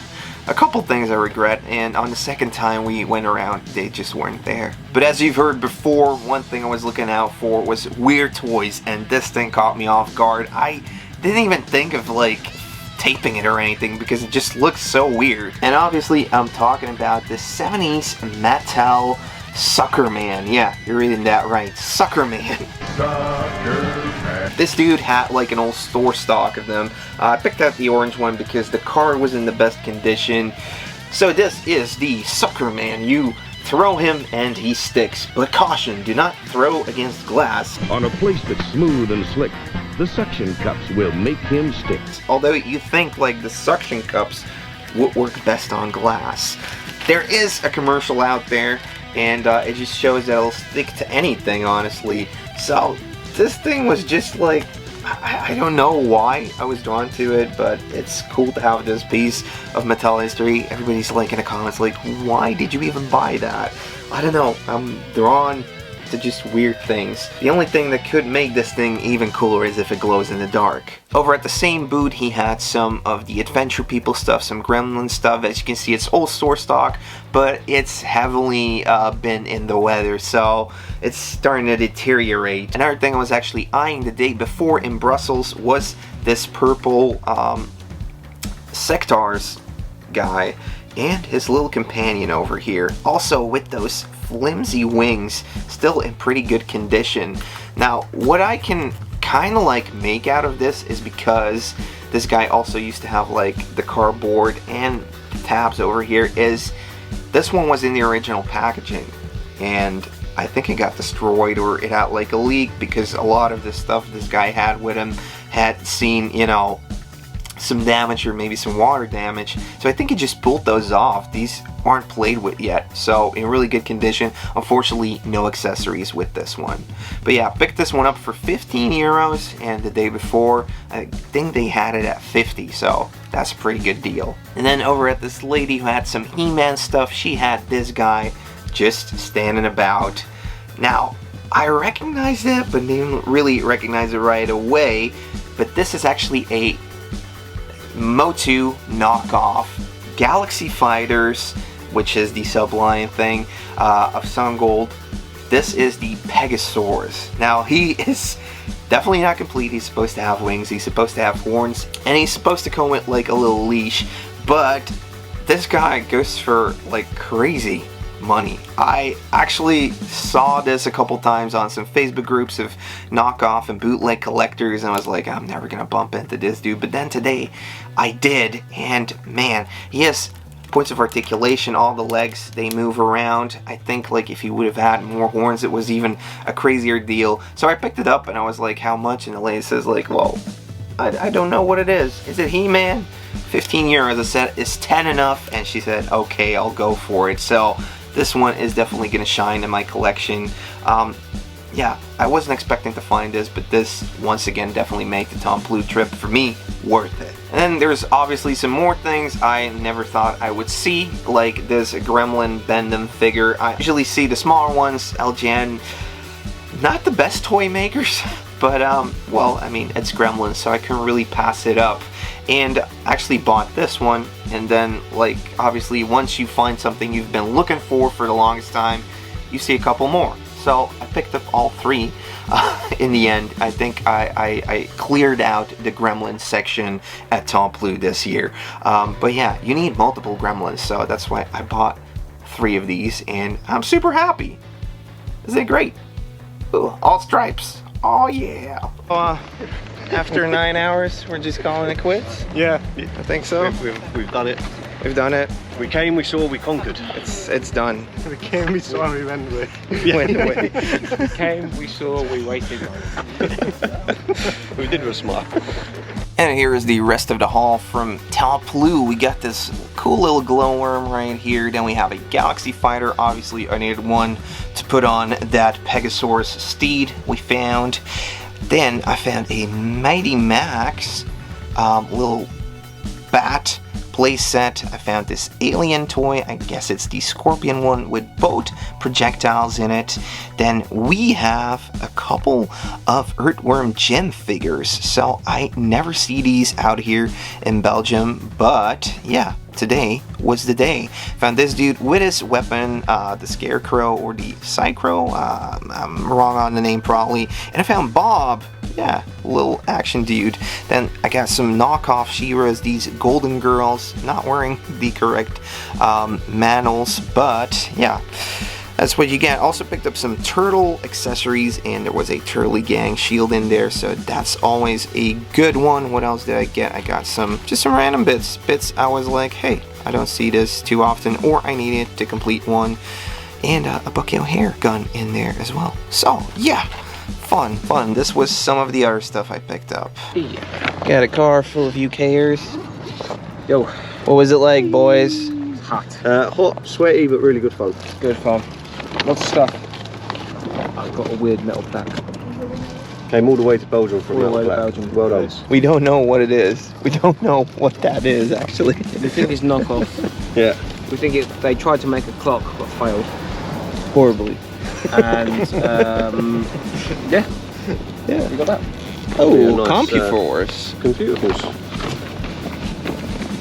Nicely. Tearing it, but I couldn't. It was very, very cheap, so bargain. And I bought Vic a present. Ooh. She had these when she was a kid. Big cupcake dolls. Cupcake dolls. Yeah. And these are their little hats. What do you think about them cupcake dolls? They're amazing. Make me like hungry that. for cupcake. You go like that. You put the little hat on them. They become a cupcake. Hence the name Cupcake Dolls. Oh, That's clever, isn't it? I'd definitely come again. It's just a fun day out. Walking around, nice food. Nice beers, weather, sun. Nice weather, sun's out. Yeah. Bit of a sort of carnival Got a bit of a lobster thing going on now. I don't know if you can see Lobster that. skin. Oh my god, look at that in the car! Whoa! Yeah. That's so I mean, that's something you got as well now. I got it. You got that for free. That's free. How many steps did we do? It was like 19,700 Okay. to the car, and then yeah, we'll end up doing a bit more. Sweetly. Sweet. Yeah. I enjoyed it. So, yeah, I think it was fun. I think this is the first time in like 3 years we're doing this. There was a lot of stuff, but it was also very expensive. Very expensive, and some of, like the grilly type things just weren't there, or like they got sold. I don't know, man. No, and I looked for a lot of box games, and there weren't a lot. Yeah, it's There were same games, thing. but not boxed. And Same complete. thing, like with toys, it was like either it was boxed, but then they would explain, yeah, but it's been open and it's been like fixed up, and they'd still want 64. It's like, what? Yeah. Maybe better luck next time, I guess. I mean, thanks for See you in a year. Yeah, see you in a year's time. See you in a year's time. But there's also day 2, which I'm just going to add into this episode, obviously. During the first day, we also shot some stuff over in this room, so they'll probably have a video out on that. And Andy and Erin actually gave me a gift, which they really didn't have to do, but man, they brought me this ceramic canister, Teenage Mutant Hero Turtles. Now, when I was over in the UK toy hunting, I saw a couple of these, but none of them had the box. So, Erin and Andy, guys, thank you so much, man. This is freaking crazy. This is kind of like a ceramic cookie jar. Look at that. Whoa. Leonardo coming out of a trash can, and there's some Topps cards in here. That's amazing. Thank you so much, guys. That's freaking cool. Something I didn't have yet. As you know, I'm always looking for cool TMNT merchandise. Couldn't be happier. This is amazing. Thank you. Renzo took it upon himself to plan out this whole trip today, and gotta say, yeah, we definitely put some miles on the counter, and we walked around a fair bit. We did 7 flea markets in under 10 hours, but I think we did okay. The highlights were definitely at the first one and the last one, unfortunately, so that made it kind of long to wait for like that final find, but in the end it did happen. So at the first flea market, I actually picked up some PS1 games. I was drawn to the stack because I see a Crash Bandicoot game and they always sell really well at the conventions we're set up at. You know, I'll bring my doubles, you know, upgrade my stuff, but Crash Bandicoot is something like you bring it along and it flips instantly. Now, I wasn't expecting to find this in the stack actually, but there was also R-Types in there, which is a really cool shooter game, and crazy Contra Legacy of War, like a pretty uncommon game, not the best one in the bunch, but well, it was in there, and I ended up picking up some other stuff like Crash Team Racing and some Busta moves like that. So here's a little stack, and these were all just €4 a piece. So pretty good way to start the day. I know Andy and Erin, they bought some stuff. Erin actually found like a box of vintage toys and it was like €5. Okay, let's buy it. Crazy. And then we started walking around to all these other flea markets. Picked up some stuff over there as well. Now it's always fun to just walk around and see stuff you don't really need, but it looks interesting. Over at this last flea market we went to, one vendor had definitely just set up for us. It was meant to be. The stuff he had was just games, toys, 80s and 90s stuff. Right up our alley. I actually got to complete some of that Sector stuff because I found one of the mini comics over here, as you can see, and it also has some of the other toys on there. Look at that Hive set right here. So this is the French version of the little mini comic that came with the toys, but pretty cool. Andy actually pointed out this My Pet Monster knockoff kind of thing, so this is something that grabs on to it, like probably a knockoff, but damn, how cool is this? Thanks for pointing it out. Over at the same booth, I actually ended up picking up like this little Sailor Moon figurine just for my little weirdo shelf, and I found some mask figures that I do not own yet, so always building the mask shelf right now. And yeah, it's fun to pick a couple up at a flea market for like almost no money at all. So random bits that I picked up this turtle thing. I picked up my first Muscle Man, which was insane to find. This looks to be a knockoff Dino Saucers, just a little PVC action, missing one foot, but I was like, hey, I'm not gonna leave that guy behind. Then two Sergeant Slaughters. This was really weird, like thrown in with some ponies, but these dudes were in there. I'm guessing he might have been a McElwee, not sure. And then this tiny Mighty Max set, missing the Max, but this one came from like a fast food restaurant chain we have here in Belgium called Quick. And yeah, it's a pretty cool one, the Dracula. Awesome. This is actually something I picked up this weekend. Oh really? Yeah, for $5. This. I did it for the Pepsi. Oh yeah. Oh yeah, sure. Yeah, I mean, I like it. Whoa. Oh wow, hello. Well, hello there. Wow. Oh, and it just keeps going. Oh. Shoguns. Hey guys, and welcome to a impromptu Behind the Collector. This is not like the toy room setup you have in mind. This is still coming, but this is like the setup you have right now, as it's also your home office. Exactly. So thanks for having us over. You're welcome. Thanks for doing a little guide around, because there's lots of grills here.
thinking so many things. This is. Are you gonna leave it in a comment below the video? I'm gonna leave a little comment in the video that says, "Wow, great collection." This is crazy. This is insane. This is how I like my stuff. Sealed. Yeah. Yeah. It did cost me €100, but hey, that looks neat, man. Yeah, it's sealed. So. Wow. Maybe we'll just walk around the room and point out some cool things that I saw, like like the Dino Rider stuff. Yeah. So for the Dino Rider stuff, I have like wave 1, wave 2, wave 3 entirely complete. You see all the stuff up here. I'm just missing one little piece from the Brontosaurus. But for the rest, most of the box sets are in the background as well. They are still sealed, so I think that's probably like my prized possession. Because is there also like, I always thought this was like the Brachio. Yeah. And then this one is even The more Bronto. huge than the T-Rex. Even that if one you, fits if you in count the here. tail, it goes up to right here about. So I think the figure is about this big. It's insane. Try to store the box as well, that's even more difficult. And I have the flap from it right here, I can show you. That's pretty cool. This one came off. So that's just to give you an idea how big the box is.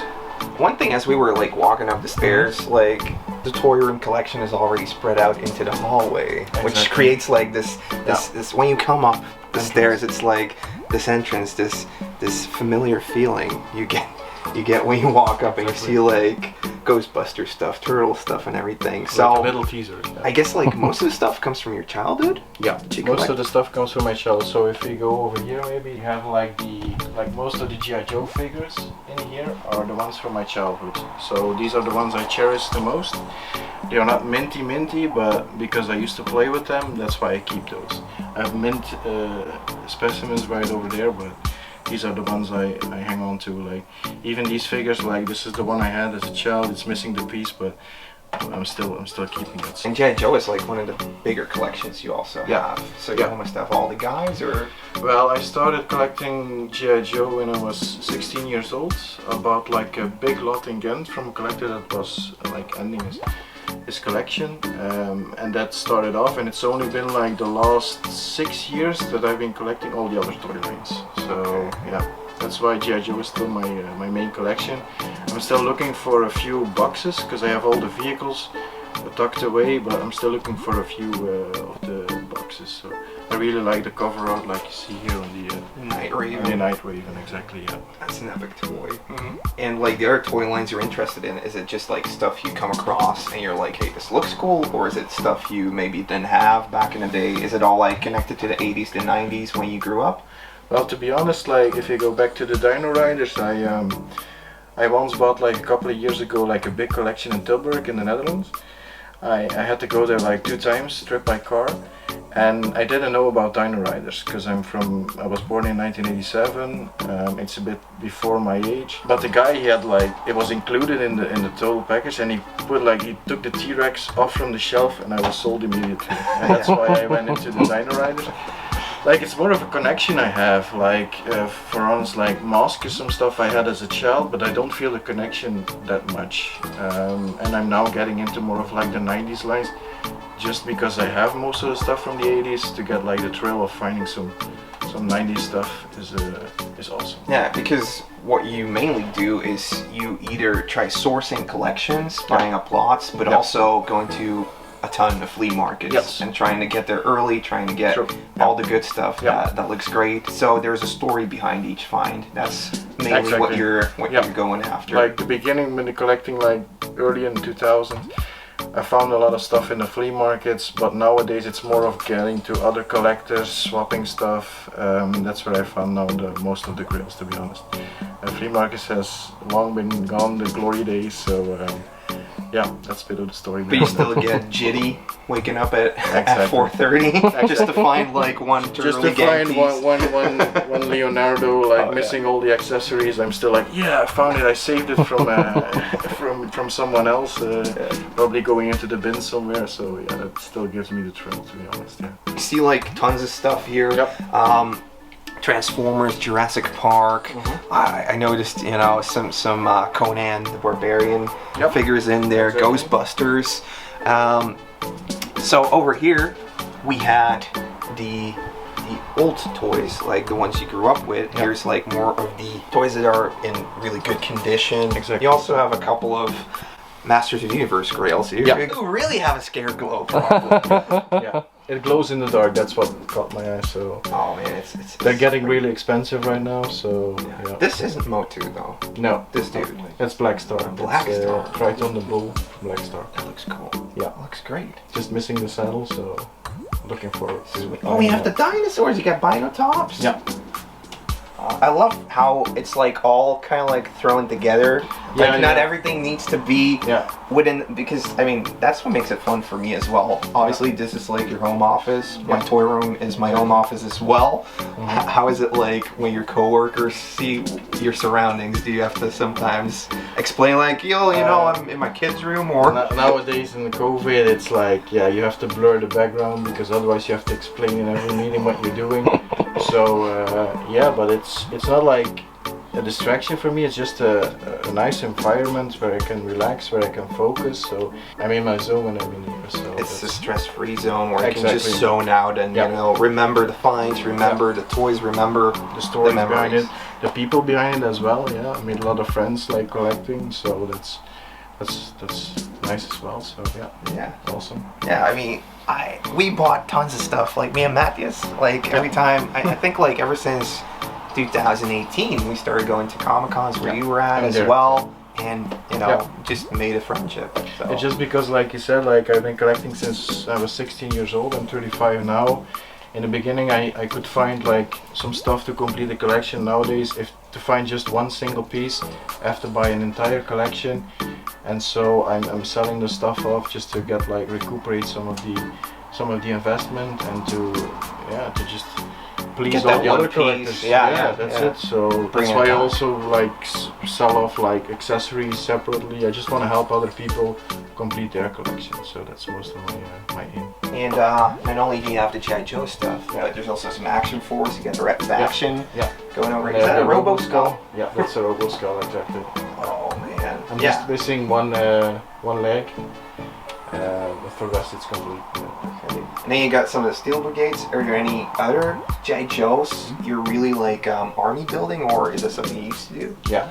Like the Steel Brigade, like all of the army building figures, like the officers, the soldiers, the Crimson Guards. I had huge collections of those, like 50 from every, like at least 50. Now I'm downsizing, like 10 would be the max from every single figure, so yeah.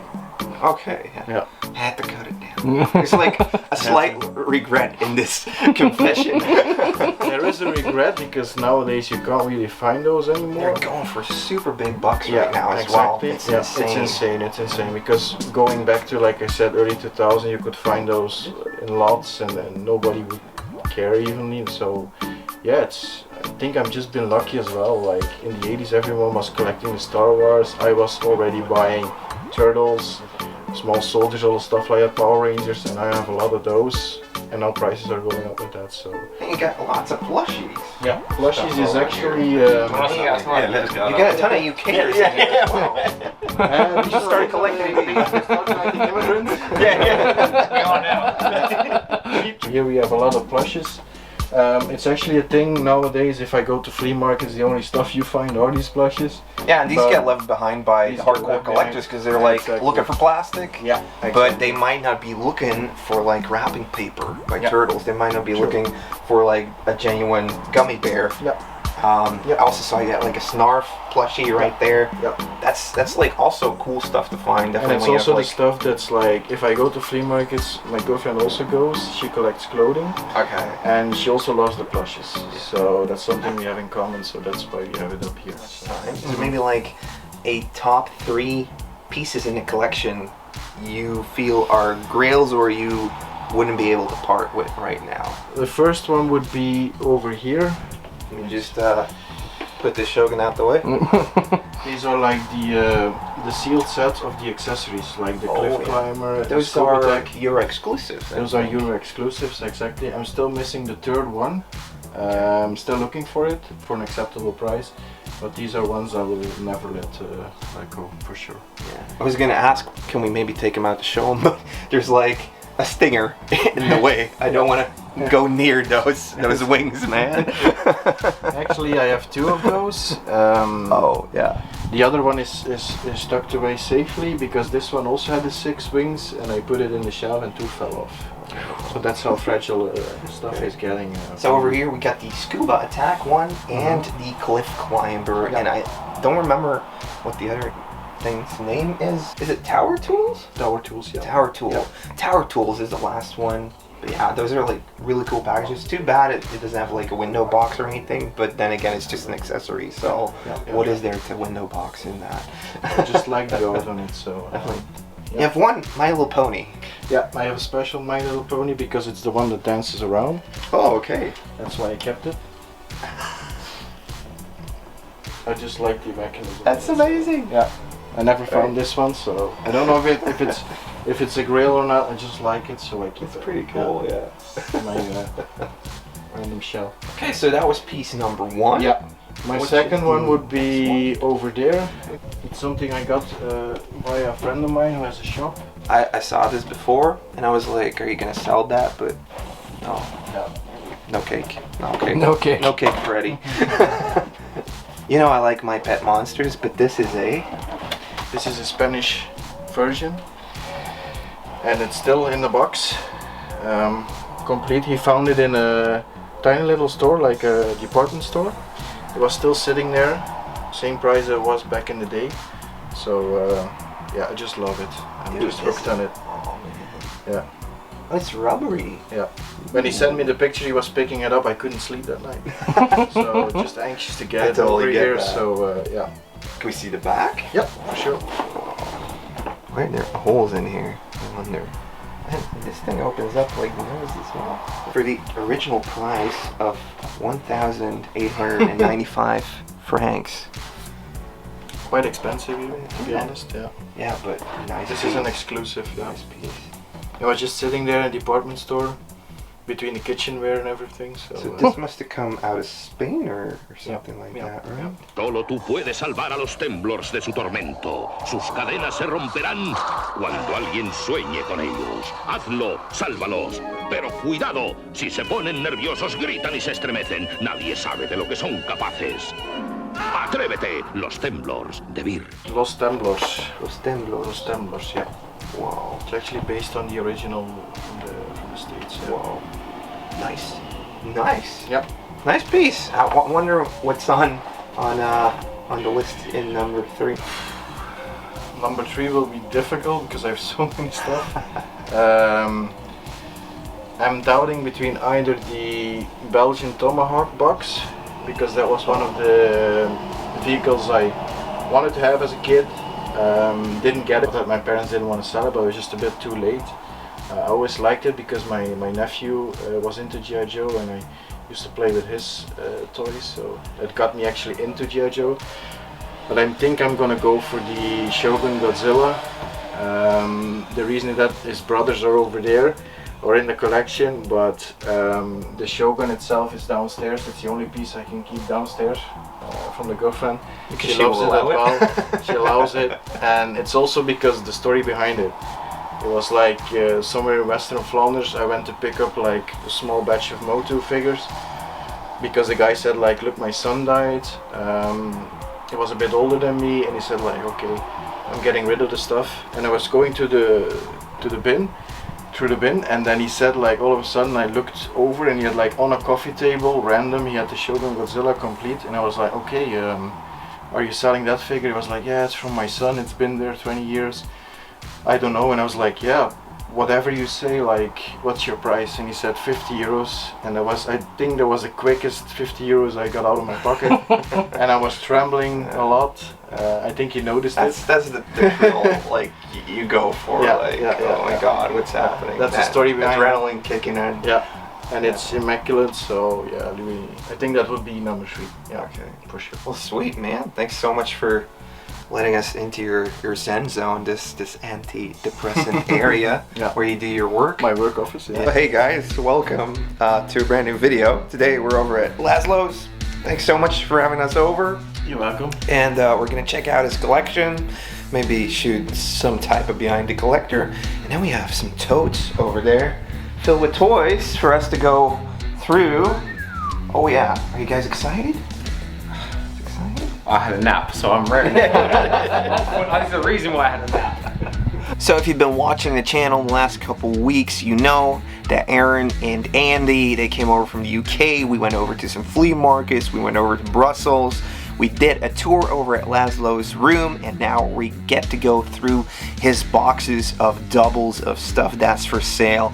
I definitely wanted to work in an experience where I knew the guys were going to be able to see loads of toys that are for sale and you know, get a good variety of things, and that's something I know Laszlo always brings to the table over at conventions. Unfortunately, there was no convention planned that weekend. The guys came over, but in this way, like, Laszlo definitely provided us with an experience I was hoping to show to the guys, and I think they really liked it. I think it's very good. I'm very hot. I'm very sweaty. Andy, he already scored big time up in the collection room. Andy, Yeah. you're breaking the bank already. I'm getting myself in trouble. What is this? Thundercats playset. Role plays. Role playset.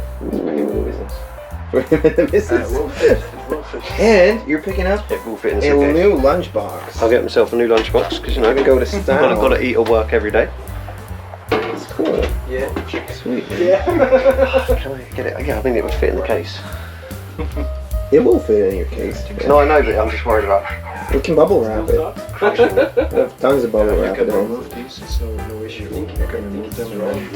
was thinking that. Yeah. Cool. How do I explain to my girlfriend I've got this? Go away! See, Andy's making that, and all I've purchased is that little guy. Okay, can I put that as a... He looks cool. He is very cool. But I'm interested in what's downstairs. Yeah, me too. We're gonna sneak out. Like, see, I like small compact things. Close the door. Lock it. And yeah, in the end, he totally went for it. Okay, that escalated quickly. Well, we're on an escalator. Yeah, well, very happy with the first little room. On to the next one. So now we come to part 2 of our visit over at Laszlo's, together with Erin from Empire Toys. How we doing? How are we feeling? I'm feeling very excited. We got a whole wall of doubles. A lot of totes to go full of through. figures. And this stuff's all for sale. So And there's apparently a T-bone in there that I Yeah. called dibs on. Oh, controversial. Controversial. Controversial. I think I still have it. Wait a minute. No, I think I do. Yeah. Okay, okay. Somewhere in there. Okay, okay. Somewhere in there, I think. Yeah. But we're gonna be gentlemen and we're gonna wait for Andy. No, we're not. Okay, all right then. I think this is like already a really good box if you're into Motu. Are you like skimming through them real quickly, or are you just laying them all out? Just trying to get them out. Oh, okay. This is the one I want to go for. Because there's a big T-bone in it. Oh, hello, Stinger. Hello. Just chilling in there. It's like translucent gargoyle. Got a box Joe in there. What? Yo. Oh, hello. Yeah, I want to go for this one. Yeah. Okay. Okay. There's already so many boxes. Power Rangers. Power Rangers. Stickers. Me and Erin had kind of this thing going where we both knew there was going to be a T-Bone Extreme Dinosaurs giant one in there, and I know I'd called dibs, but you actually have to see the item before you can call dibs. Erin found the T-Bone, so it's in his maybe pile. How do I get it in my maybe pile now? Erin was plowing through the toys very quickly, so in the end he got it. I'm super happy he found something he was really after, and yeah, I also found some stuff, so giant T-bone. But it's cool, but it's no Thundercats roleplay set. Just saying. Yeah, saying. okay, but I mean, He's a big beast. I've got a fat round head. He's big. yeah, the first things I pulled out of this giant box of just 80s and 90s crazy amount of things. These are just loose toys, but I love getting loose toys just to be able to add to my action figure collection and just pop on the shelves. Hello. The first thing I saw was this Overlord. This is a Black Star bad guy with the light up function, but it doesn't work anymore. So I'm gonna need to put like a new flint thingy in there. Still very nice. Still in very good condition. Not too much paint wear. But yeah, missing the cape and missing the flint part, and obviously his piece of the sword. So yeah, still very glad. In the same box. Okay, there's Body Wars in here. So yeah, this is gonna be maybe pile material. Definitely. These things are just amazing. You got like, I guess this is the lung, no smoking. It's kind of like this Mighty Max type of thing, but with a way bigger character that you get along with it. And it's supposed to always have like a projectile. So unfortunately the projectiles are missing on these. This is the reason I love going through these boxes, just filled with like random stuff. Because whenever you do, you find something like Body Wars. Like, this is like a Mighty Max type of toy. I never see it, and it's pretty epic. Body Wars, yes. I got 4 of them. I got the heart right here, looking awfully cool. I got the skull, or the skeleton, the bone, and this thing opens up as well. Check that out. Looking pretty cool. And I'm guessing, what is this, the intestines? Yeah, some of this stuff looks pretty freaking gross, but yeah, these are, you know, just organs and stuff, and all coming with their own little dude. So this was very cool to find. Obviously, big fan of Mighty Max, and this kind of ties in with that as well. Warfare! Party hard, no beating. It's Body Wars. Ooh, creepy. Yeah, love it, totally love it. We're chugging the bucket. Next up we had this huge box that was just turtles and just toys that were kind of broken. This is the Chug Bucket Challenge 2022. I've always wanted to do this. Are you ready for it? Yeah. Should you get it from there? Like get the angle so it crashes down? You can do it in slow-mo. We're doing it in slow-mo.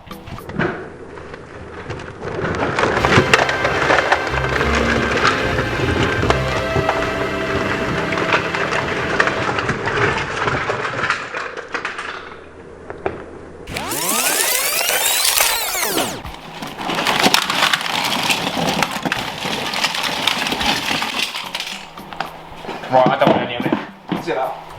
And then we decided to go through all of it. I'll go through it. I'll go through it all. Is that like a variant you need? No, I've got it. But that one's the Rocky version, which is like the hardest one to find. Really? Out of the flip heads. And every time I found one, he's been hospitalised. But that is always annoying. Oi! What's going on here? Sorry? Put it in your wallet, you can use the parts. Is toch iedere keer, hè? Storage, I might, storage yeah, I might It's free. take it out. I can't do anything with it. So yeah, Erin found a bit, and I actually found a couple turtles. As you can see over here, I found a couple of Mikeys or Raphs, or who cares? I mean, they obviously didn't when they were bootlegging these. As you can see, they're going through different states of deterioration. This one actually looks kind of acceptable, but as you can see on the hand here, you got some of those marks still going from the plastic, which isn't great. This one just doesn't feel right. It's very light. The colors, yeah, it doesn't match the quality of like an actual Playmates toy. And this one, the head sculpt, I don't know what happened to it. I think he hit a door on the way out of the factory or something. But it's cool to get all of these different types of bootlegs in just various state of like why did you even make them? But I mean, like, imagine getting one of these. This one actually feels quite okay, but after a closer look, you realize it's not the real thing. This one, pretty good knockoff, actually, yeah, or bootleg. Then the Urbain. You love the Urbain? Yeah, I love this figure. I love it to this setting. Yeah. I love it to death. It came with a book. Can you explain about this? Yeah, it's Urbanus van Anus, and it came in a book, and he had a cutout, and there was the figure.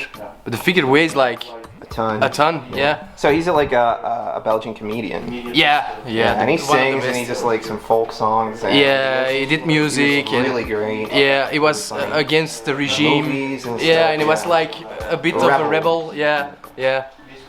And then he had a comic book series. Yeah. And a toy. And a toy like this. The comic book series is the best. I think it's the best. I enjoyed it a lot when I was a kid.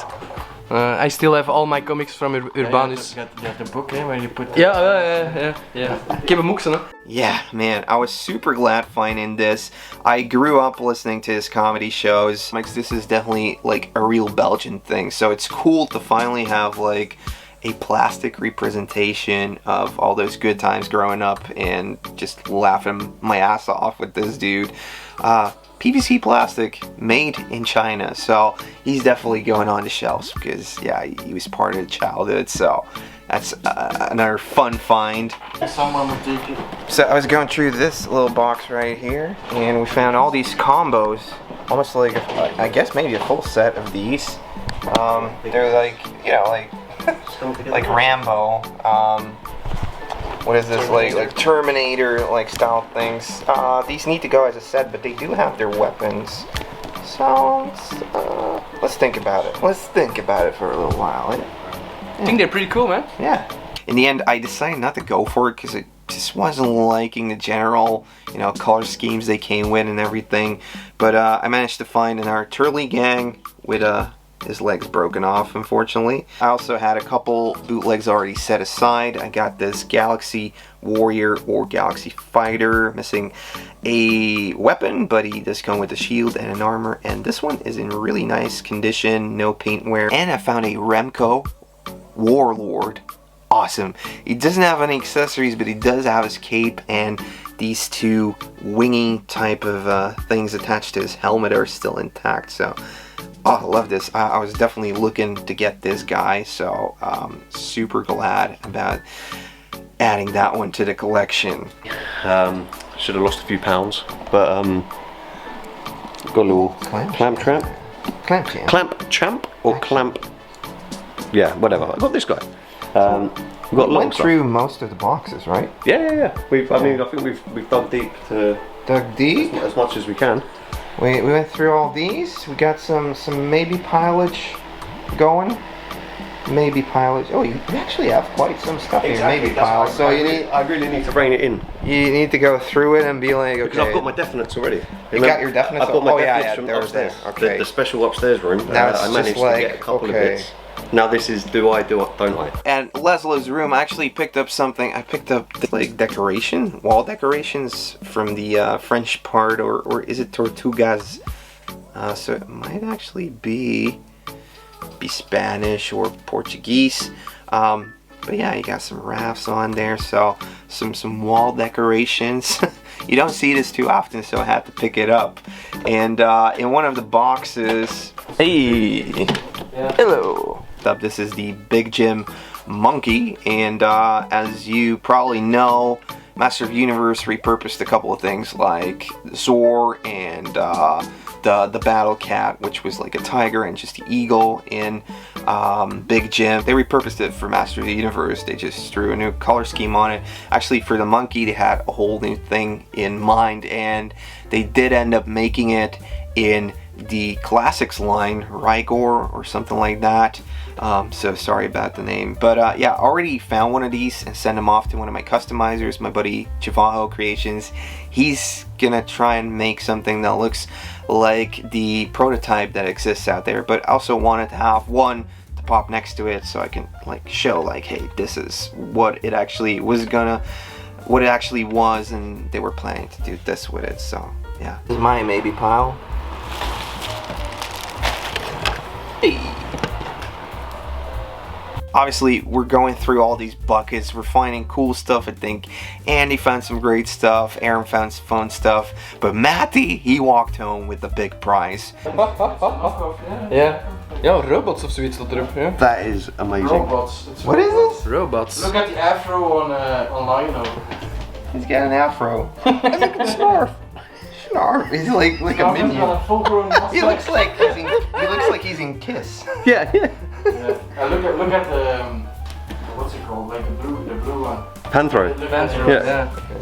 His hair. Oh, I think we're gonna have a bidding war here. Yeah. Oh, man. Between these two. Yeah. You lay down your first offer and I'll see.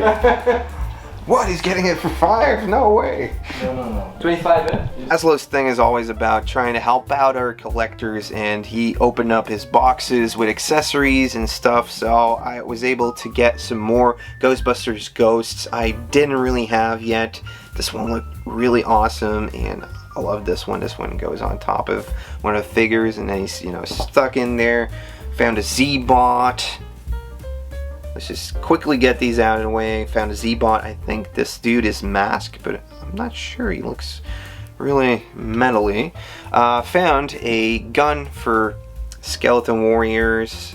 Found a Skeleton Warriors gun and a projectile for some of these Cyber Samurai TMNT dudes. So that was fun. So this lantern dude just looked so funny, and I needed to pick him up at the core. Like, he looks like a lumberjack ready to fix everything, ready to fix tree topping.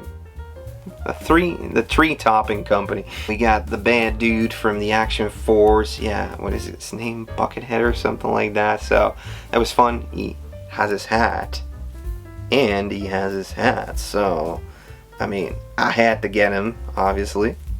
Your blow-up turtles. Yeah, man. What do you think? Yeah, I'm not blowing on that nozzle, man. They look pretty. Pretty. Turtles, and over here you get to see them. Yeah. We've shown them in the video just a little bit, but we got all 4 of them. And now, don't you guys get scared, but here's Leonardo. Here's Donatello. Then we got Michelangelo and Raphael. I mean, I didn't expect this, but it's so weird. It's so awkward because over here they all look fine, as you can see, but the one with Raph, they're actually all kind of like messed up, like they hit a door or something. I have no clue what this is, but this is, I guess, Ghiacci Preziosi, part of the Italian wave. I'm thinking, I'm not entirely sure, so correct me if I'm wrong in the comments. We were all like, wait a minute, what happened over here? What's happening with these noses? So if anybody can explain it, it's like, I was like, okay, I have a full set of these blow-up turtles now, but no, not yet. This was such a crazy thing. So yeah, Laszlo, thank you so much for having us over, man. Welcome. Thanks for like creating an experience for these guys. It'll be an experience. Hey guys, welcome to a brand new video. Today we're over at the Calca Retro Gaming Dungeon thing. We're selling stuff, but we also found some stuff. Yeah, man. And yeah, here's some footage, and then we'll show you the pickups, because we don't have time. It's too much happening. Too much money going around. Bam, bam, bam, bam, bam, fire sale. You're spending stuff, aren't you? Yeah, man. Spending stuff. Yeah. Okay. And I shouldn't.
honestly, it was so much fun getting to hang out with Matty and Renzo all day.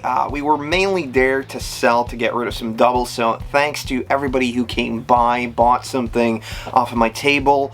And yeah, early in the morning I was able to walk around a little bit, and when I saw my buddy Leslie walk in, I knew I had to go check out his booth because he always has toys with him. Not that I didn't check out any games. They had some great variety of hard to find titles, and one thing I was really interested in was actually a Mario sign that they had up for sale. But when it came around the time that the convention was ending, and I'd been thinking about getting it, unfortunately it was gone. It was like 15 minutes before I made the decision I'm gonna go and check it out. It was gone. I knew I had to check out Leslie's boot, and he had, at first he said like, yeah, I didn't bring any good stuff. So I'm digging through his boxes, and out I pull something I knew I needed to have. Yeah, a Brave Star Thunder Stick. Look at this dude. Just look at him. Oh, all shiny, chromy boots. Got the cape, got the hat, even though it just comes off. Yeah, but this is one badass of, yeah, the Brave Star Wild West. When you pull his arm up, his gun, or his thunder stick will come out like that. Oh yeah, look at that. So he is complete, in very nice condition. He even came with 3 pieces of Carium, so this is definitely going to be great to pop on that Brave Star shelf that I just created here. So he's gonna go over there, and yeah, this is one of the harder pieces to find in that vintage line by Mattel, so I was very glad to see this one. Now we had loads more stuff that I kept going back for, and I'll show in this video. But on that first strip over there, I also picked up this exchanger. So this is kind of like a Motu knockoff thing. Lots of articulation points, and this thing comes off, and then you see this beautiful space monster that's underneath. Definitely another great hookup for the knockoff shelf. So yeah, I usually have a couple of these, but they're usually without like the armor on it. So this time around I was like, yeah, sure, I'll pick this guy up. Franco Nero. Matthäus, he came over and he had a couple gifts for me.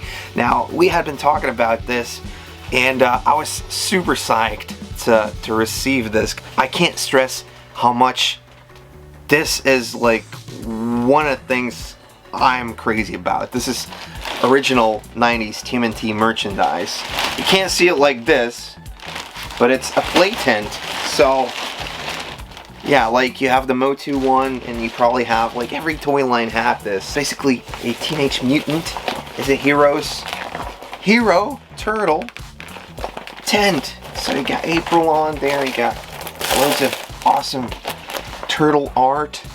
Oh man, I love this. I'm gonna put this together, not today because I'm leaving for Denmark tomorrow morning, and I need to fix it, but I need to also make videos.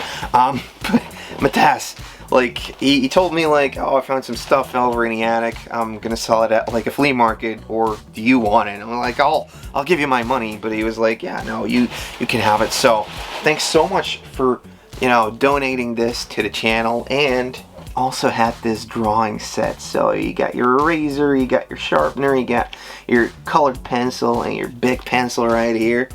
Didn't have this yet. So thank you so much for bringing this over. And it didn't end there with the turtle madness. This I was not expecting. You know, the guys from most conventions, Stefano and his brother, I forgot his name, why can't I come, like the other Spreed brother, he brought this over. This is a vinyl for the Teenage Mutant Ninja Turtles, Secret of the Ooze, but look on the back, you got the advertisements for the original toy line. Oh, doesn't that just look freaking amazing? Dude, this is like the stuff I wouldn't even know to look for, but I would want.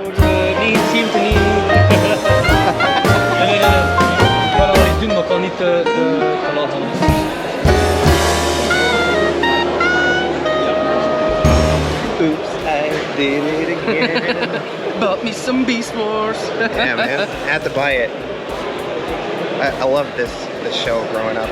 I have this one, so pretty cool. Oh, it's the one with the T-Rex arms. Yeah. Pretty cool, pretty cool. Loads of accessories. I mean, not accessories, but like, you know, like cool things that move action and features, projectiles. It has like a water gun function and everything. So, all right, it's super awesome. There's also a red edition, but this is the one I had as a kid. So, yeah. You had the purple one as a kid. I did. Very nice, very nice. I did. And now you have the box for you to show for it. Awesome. I'm actually gonna put him back together, like, so he's correctly in there. But this is a pretty nice box. The Beast Wars, you got all the Beast Wars on the back over here. The way they reintroduced the Transformers to kids, newer kids, obviously, with a CGI cartoon and everything.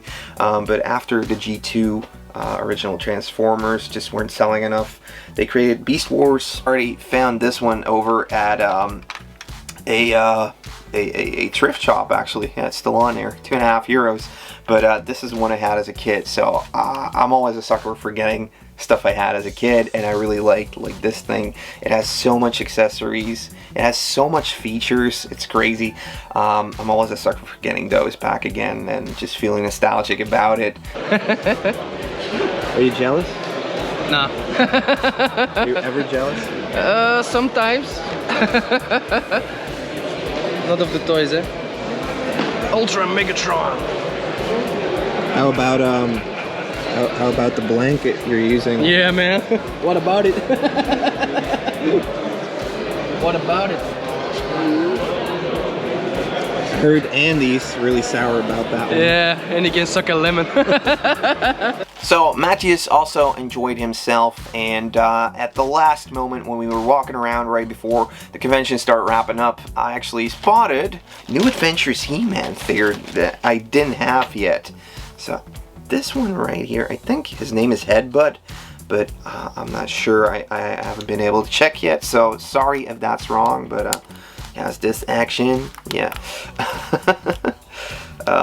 Yeah, but he can do lots of stuff with it. So yeah, really cool figure, really nice shape. And then Maddie's like, you're gonna leave the Turley gang behind? I'm like, which Turley gang? Where is it? Where is it? Where's our Turley gang just hanging there? €5. Had to pick him up, popping him in the army over there. Yeah, I'm building a Turley gang army. I'm building a Turley gang, yeah. And whilst I was paying for these dudes, I actually spotted some pins that I didn't have yet. So these are some Amora pins. So I'm guessing this is part of some sort of like food type of thing. And he had all 4 of them. So I was like, yeah, I'm just gonna pick those up. They're variants on some things that I've already seen in pin form, but it's always cool to get new turtle merchandise. Luke decided. Luke decided. Yeah. How is it? Pretty good. Pretty good. Sold a lot. Yeah? Yeah. I'm happy. Happy camper. Did you buy anything? Nothing. Nothing. I got 7 manuals from you for free and that's it. And lastly, right at the end of the convention, obviously I went back over to Leslie's and picked up some more things. First up, I got a couple of Star Wars figures. So over here we got the Princess Leia in the battle gear, missing the accessory, but we do have a complete Klaatu or something like that. I could be completely wrong, but he also has the Claw. So yeah, pretty epic. Getting 2 more figures from a Star Wars shelf. Yeah, I haven't been having a lot of luck finding new Star Wars stuff, unfortunately, but yeah, these were cool to add. And lastly, but not the least in this video, these were already just yawning at me, being like, hey, come on, Ed, buy me. These are actually some Galaxy Fighters, but not quite Galaxy Fighters. Galaxy Fighters would actually have articulation in the legs. These don't. So this is actually like another generation of Sun Gold madness. This is the Muscle Warriors. So they're even more terrible, less quality than the actual Galaxy Fighters. So I found 3 of these. I forgot the names. No, this dude is Dino Man. Still looking for the original Galaxy Fighter. This one is based on this one. Just looks terrible. which I love. And I'm not sure what this dude's name is, but he still looks pretty cool. Still looks pretty nice. The fact that they came with their accessories was the main selling point, so thanks for bundling these dudes up for me and you know, giving me some cool toys to buy over here. So yeah guys, let me know in the comments down below if you like me popping the toys in the shelf so you see the collections grow or not. Maybe you're just not into it. I was like, there's a hairdresser that does mullets and he sells retro toys. I have to go and check it out. Welcome to a brand new Ed's Retro Geek Out. In this episode, we visit a couple of hair salons in Copenhagen. Cause they got toys. Oh yeah. So my band Rotzak, they made the trip up to Denmark. And you know, I just have to sneak in a little bit of toy hunting right before showtime. So special thanks goes out to Stian for pointing out these stores. My interest went into Ruben Oak Bobby. I hope I'm saying that right. They had 2 locations and here is the first one.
So I guess I kind of have to point out how absurd this combination is. But yeah, this is a hairdresser who specializes in creating 80s and 90s mullets. And they have a ton of toys and retro video games in their store. So this was actually super cool. Plus, the toy inventory they had was pretty amazing. I mean, I've never seen this much Mighty Max stuff and just random 90s lines thrown together. I'm really impressed. Okay guys, we got some music in the background, but I'm gonna risk it anyway because this place is freaking cool. I'll show you the front in just a second. This is basically like a hairdresser that just does mullets and they have a load of toys in there as well. So you can get your hair cut here, but you can also enjoy all the toys that they have around. It's crazy. Honestly, don't know where to look first. I got some good stuff on there. All the prices here are in krona, so yeah, we're in Denmark. Got some Skeleton Warriors, got some Power Rangers, Biker Mice. All the 80s and 90s stuff is definitely well represented over here. Masters of the Universe. Oh man, I'm actually missing this one. Oh, hopefully 300. Yeah, I think this is definitely maybe pile material. Oh, check this out. There's a ton more toys here. That's a Boulder Hill. Wow. Okay. Over here we have some later releases of the Biker Mice. Pretty cool.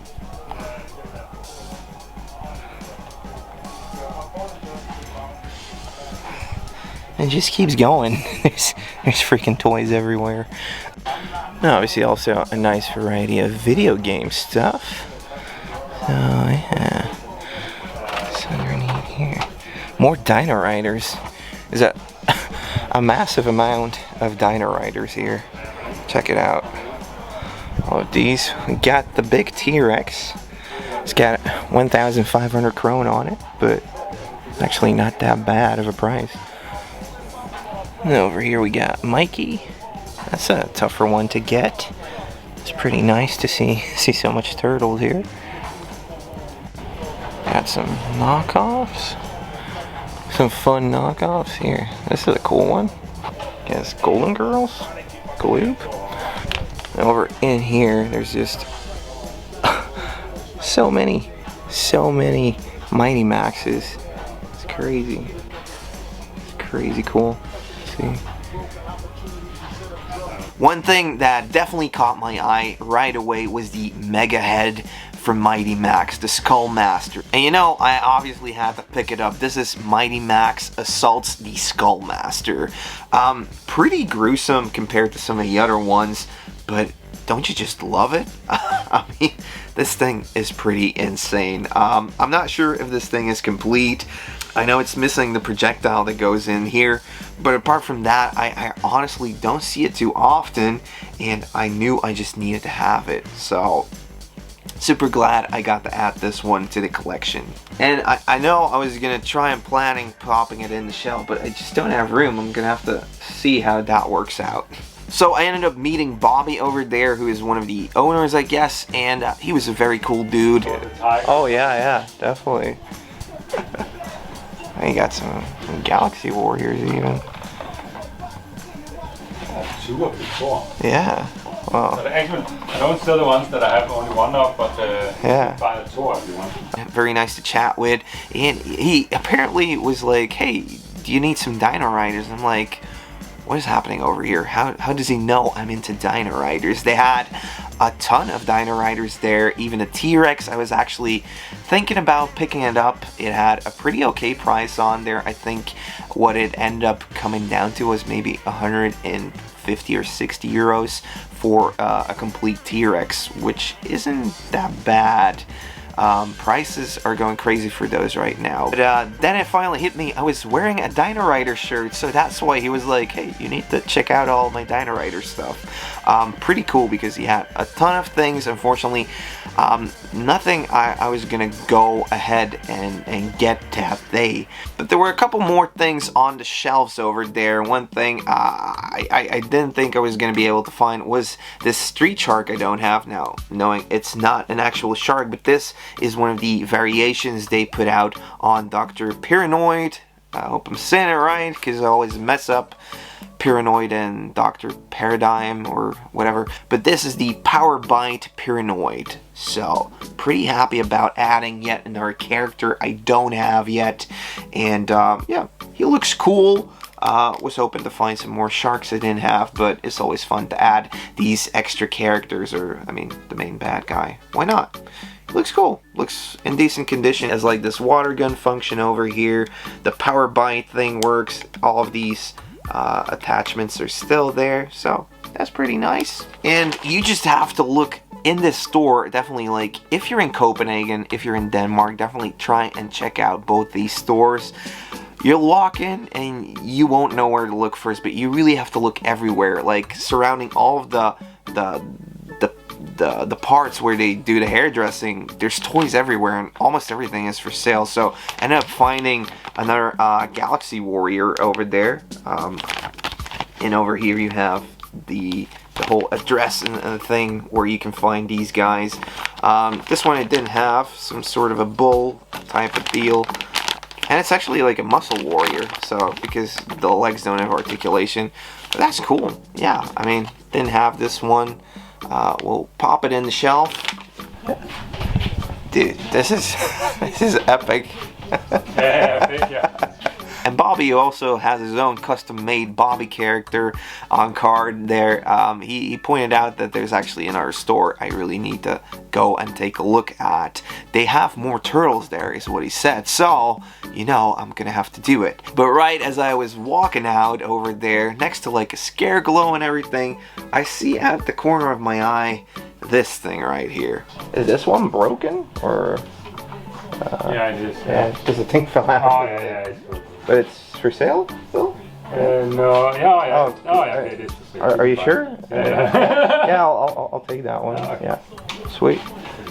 A Galaxy Fighters vehicle. This is the Demon Fighter, and it's kind of broken, but I hardly ever see it. It's supposed to have like a ram thing over here. It's supposed to have another one of these things, but I'm not gonna find another one of these, so I was like, hey, I'm actually gonna take this home. One thing I think is really cool about this part in the Galaxy Warriors thing is that it does actually incorporate, you know, like the savage part and the futuristic sci-fi elements, like having a laser cannon on top of this, because most of the figures, they wouldn't really come with like laser guns or anything. They would always have swords and battle axes and stuff like that. This is the first time we're actually seeing, oh, there's actually some sci-fi elements involved, just the same way that Master of the Universe had that slight touch of it over there. So yeah, definitely broken, but I was like, I'm gonna take a chance on this. This was around 25 euros or something, and I think like if we were to look up what it actually goes for, it goes for a lot more. So thanks, Bobby, for letting go of this cool, awesome piece, man. And of course, it's the next day. We played a show. It was fun, and we still had some time over in Copenhagen to visit the second store.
This one was actually even bigger. It had a whole room with mainly turtles, there was video games, and I even ended up picking up another great piece for my Mighty Max collection.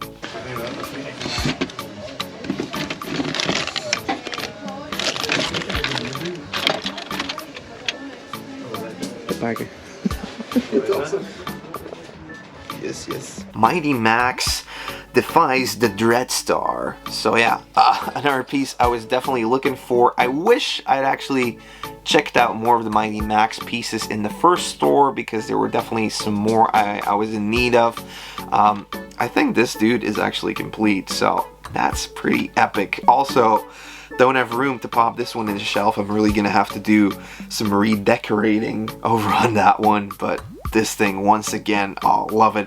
These bigger play sets, they have so much playability.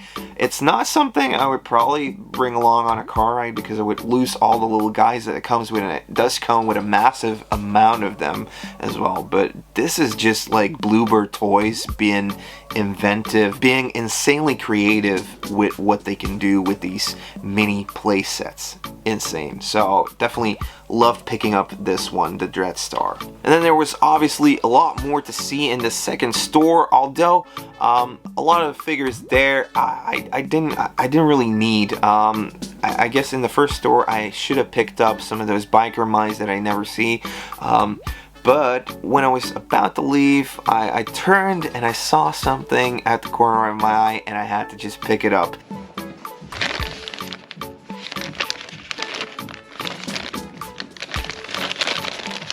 This is actually a Extreme Dinosaur, and I was like, okay, it's in a baggie, it's fine. But this is actually a KFC, like a Happy Meal toy. So we get a little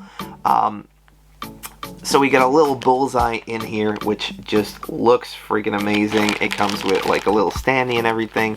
I was like, yeah, I'll take him out the baggie, but this is actually the baggie it came in, I think. So still in the original Happy Meal baggie. I'm sorry I'm saying Happy Meal, although it's KFC. But damn, this is freaking cool. So got to add a little bullseye. I know there's 4 of these that you can collect for, and I'll definitely be on the lookout for more of these. Now, whilst I was in Denmark, I ended up visiting a couple more stores, but they usually had some of the more modern stuff in the shelves. But if you're looking for a great mullet haircut or for vintage toys at fair prices, definitely check out one of these 2 stores from Ruben Ogbobby. Bye! And I just came back from a toy store that was located in a hairdresser salon. So crazy, right? And then I get over here in the venue, and the backstage is just filled with like consoles. So got N64 stuff, GameCube stuff. Oh man, this is so freaking chill. I was like, I walked in here and was like, what is happening? So we got some video games over here. Awesome arcade machine and just consoles hooked up. There's a bar. This has got to be a pretty cool venue. I mean, if they have this on top of it. What do you think of my purchase? Oh, are you gonna use it on stage tonight as like your black metal thing? So. Oh, I would love to use it and come on like. Does it give lights or anything? I don't know. I actually don't know, but it should. I need it. Do you know what this is? Mighty Max, have you ever heard of it? I've heard of it, but I'm not an expert. Yeah, neither am I, nobody is. But except for Maddie, he knows what this is all about. I think it's the Dungeon Master. His Doom Zone or his like extensive big Doom Zone. Totally in love with this piece, had to get it, and it had 400 kronen on it, which is roughly 45 euros. So maybe about 50 bucks. Had to get it. And in the toy room, I'll show you if it's complete or not. But yeah, I was really hoping to get this. It has wings. Hey guys, welcome to a brand new episode. Got Maddie, and we're gonna do Comic-Con Brussels once again. Gonna be hunting for some geeky, freaky retro. Oh yeah. Retro. Don't tell the wife.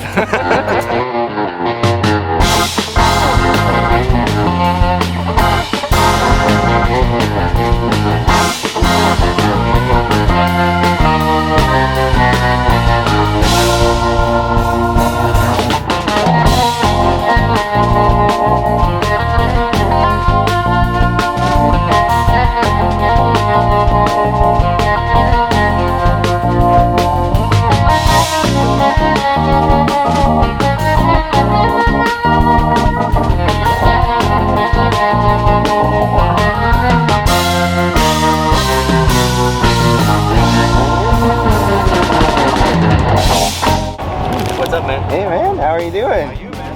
How's Good. Texas? It was insane. Stir. Elf. First purchase. Street Fighter sticker book? Sticker album, man. It's my new guilty pleasure. Collecting the sticker albums. It's not complete. No, it's not complete. It's got shiny pictures? Yeah. A lesser shiny one. Lesser shiny. Yeah, got it over at that boot, which we always buy the first thing. Yeah. Every time, every single time. And it seems like Maddie is in a buying mode today. Simsalabim. What are you looking at? Control stick? The control stick for the Master System. Pretty cool. 45 on that? Yeah. Usually you know the box is very bad. Want to do 40? Perfect. Perfect. Oh my god, it's 16-bit shit making. Hi guys. Good morning. Baggy of accessories. You know what I always say? It's really important to accessorize. What's in here? We got some Man-at-Arms pieces. Anything tickling your fancy in here? You need anything for your? You wanted a Skeletor and the other guy complete, right? Yeah, I have Skeletor complete. I think. I'm just missing one sword. I think his power sword, the purple one. When are you goody fools going to understand? I Power sword. Power sword. Yeah, it's not in there. No, that's Prince Adam's one, I think. Yeah. That They one do I have some sold. cool builds here. Yeah. Stefano.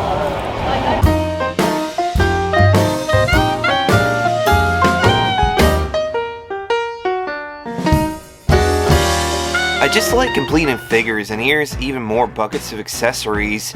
Every time I go and dig through these, it's always kind of like, I think like, where does this go to again? Do I need this or not? And you just get lost in these. But in the end, it's actually cheaper to just pick up the accessories than buy the figure complete and upgrade it. And so as I was doing that, Matthias, he scored a Max Effects for a good price.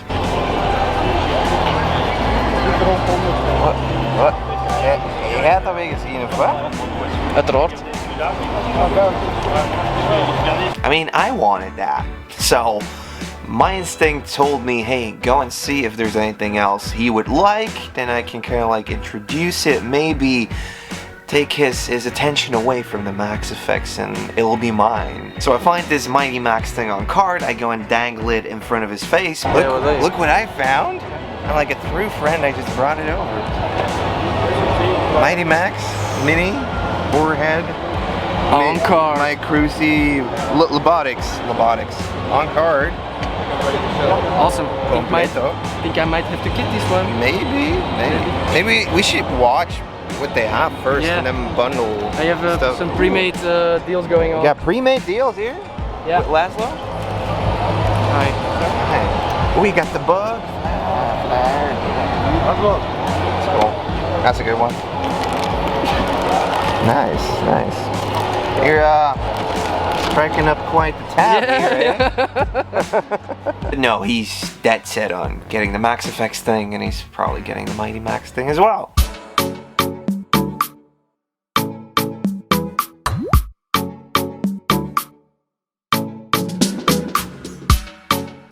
How much for the empty box? 10 euros for you. 10 euros? Yeah. Ooh, look at that. 10 euros. Okay, first purchase of the day. Thanks to Laszlo. First trip over to the Geek Market. This time around it's in like a different building. Yeah. We were getting confused, but as always, you need to head out to the vintage part first. So that's what we did. Saw lots of great vendor friends of ours, Laszlo, Tom, all those nice people there. And everybody was set up, so we're gonna give them some time. We already picked up some deals. I was getting triggered by a box of accessories, and when I did, Matty already got away with probably the best thing. Hell yeah. Yeah, he found the Max Effects Freddy set. Yes, finally. To complete my Freddy Matchbox set, I think. Good deal on that as well. Thank you, Tom, for the deal. I bought a couple things like a Turtle Biggest box set and a Ghostbuster house, firehouse. It's the real Ghostbusters Firehouse playset. Get another one. I want to make like a diorama with that kind of stuff. No way. With like a lot of firehouses. Just a couple of firehouses. You so know, I they was only like, have one in the series. They only have one. I know, but yeah. I'm gonna do something. It's for the crooked Ghostbuster gang. Yeah, I mean it's for a turtle thing though. Ooh. So yeah.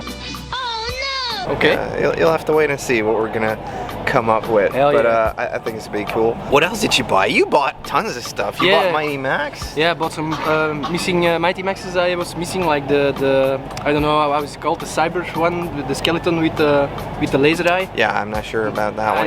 You got the bug, the fly. The fly finally. Yeah, I've been looking for that for ages. Yeah. And a blue tinier one. So yeah, I'm pretty happy with that. But that seems to be like a pretty rare one. Yeah. They all are pretty uncommon, the ones I picked up, yeah. So I guess we'll finally get to do the Matty's top 10. Oh yeah. Yeah, Mighty. Now we'll head into like the main thing again, check it out, and then hopefully by the time we get back, everything's gonna be set up in the Vintage Village and we're gonna buy some more stuff.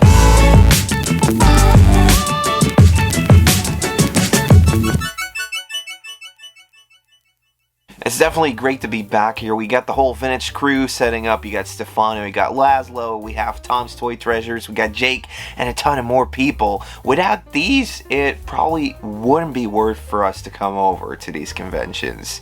Otherwise, vintage-wise, there wouldn't be a lot to pick up or a lot to see, because going there, it's always just fun to go and check out all this awesome stuff as well. there was one boot that had lots of Japanese stuff. Yeah. Like the Shoguns and Mazinger. Knockoff Shoguns, I think, also. I'm not sure, actually. Yeah, they had some crazy, like, Power Ranger stuff, so Super Sentai. Yeah, the big one, also. Yeah, crazy stuff. He had the alien Kinner. Yeah, but it wasn't a Kenner alien, so it must have been like a bootleg or like, it was really weird. I actually kind of want to know what that is about. It's gonna be expensive, and I think. apart from that, you got your Master Universe stuff, some Turtle stuff, but yeah, let's see. Saw some cool things already. I really want to get down and dirty in those accessory bins. Get down and dirty. Oh yeah. I'm trying to dig for parts, but this guy was first.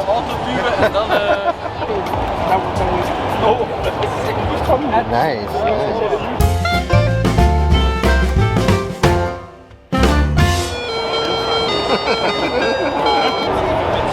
It's getting freaking busy in here. Want to get some tattoos? Oh, it's getting pretty busy here. Oh my god, so many people. I better go grab one of these turtle prints. And here it is, this awesome print they had up for sale. It's just especially for the Comic-Cons. I love the way this actually looks like some of the original styled artwork for the original comics. That's why I kind of picked it up. I'm probably gonna frame it. And yeah, I'm pretty happy buying this. Kevin Eastman is actually guesting at this convention, so I know the TMNT competition is gonna be big. Let's see what bootlegs are up for grabs here. And here we see an art take on the 007 attaché case. This is a knockoff of like a 007 because it's Agent 707. Got a little sneaky camera thing. You got an agent. Yeah. And everything is, you can put bullets inside. Oh, okay, everything shoots. Yeah, bullets. I mean, they'll bootleg or knock off anything. Agent 707, awesome. Inside the trunk. And, even inside the case, wow. Yeah. So this thing would work like a cap gun. You would put the caps in every little piece of this briefcase, but also the briefcase would allow you to shoot. So, freaking cool. Bullet firing attache case. Check that out. Open normally. Now you try it. And the trigger is here, not here. Okay.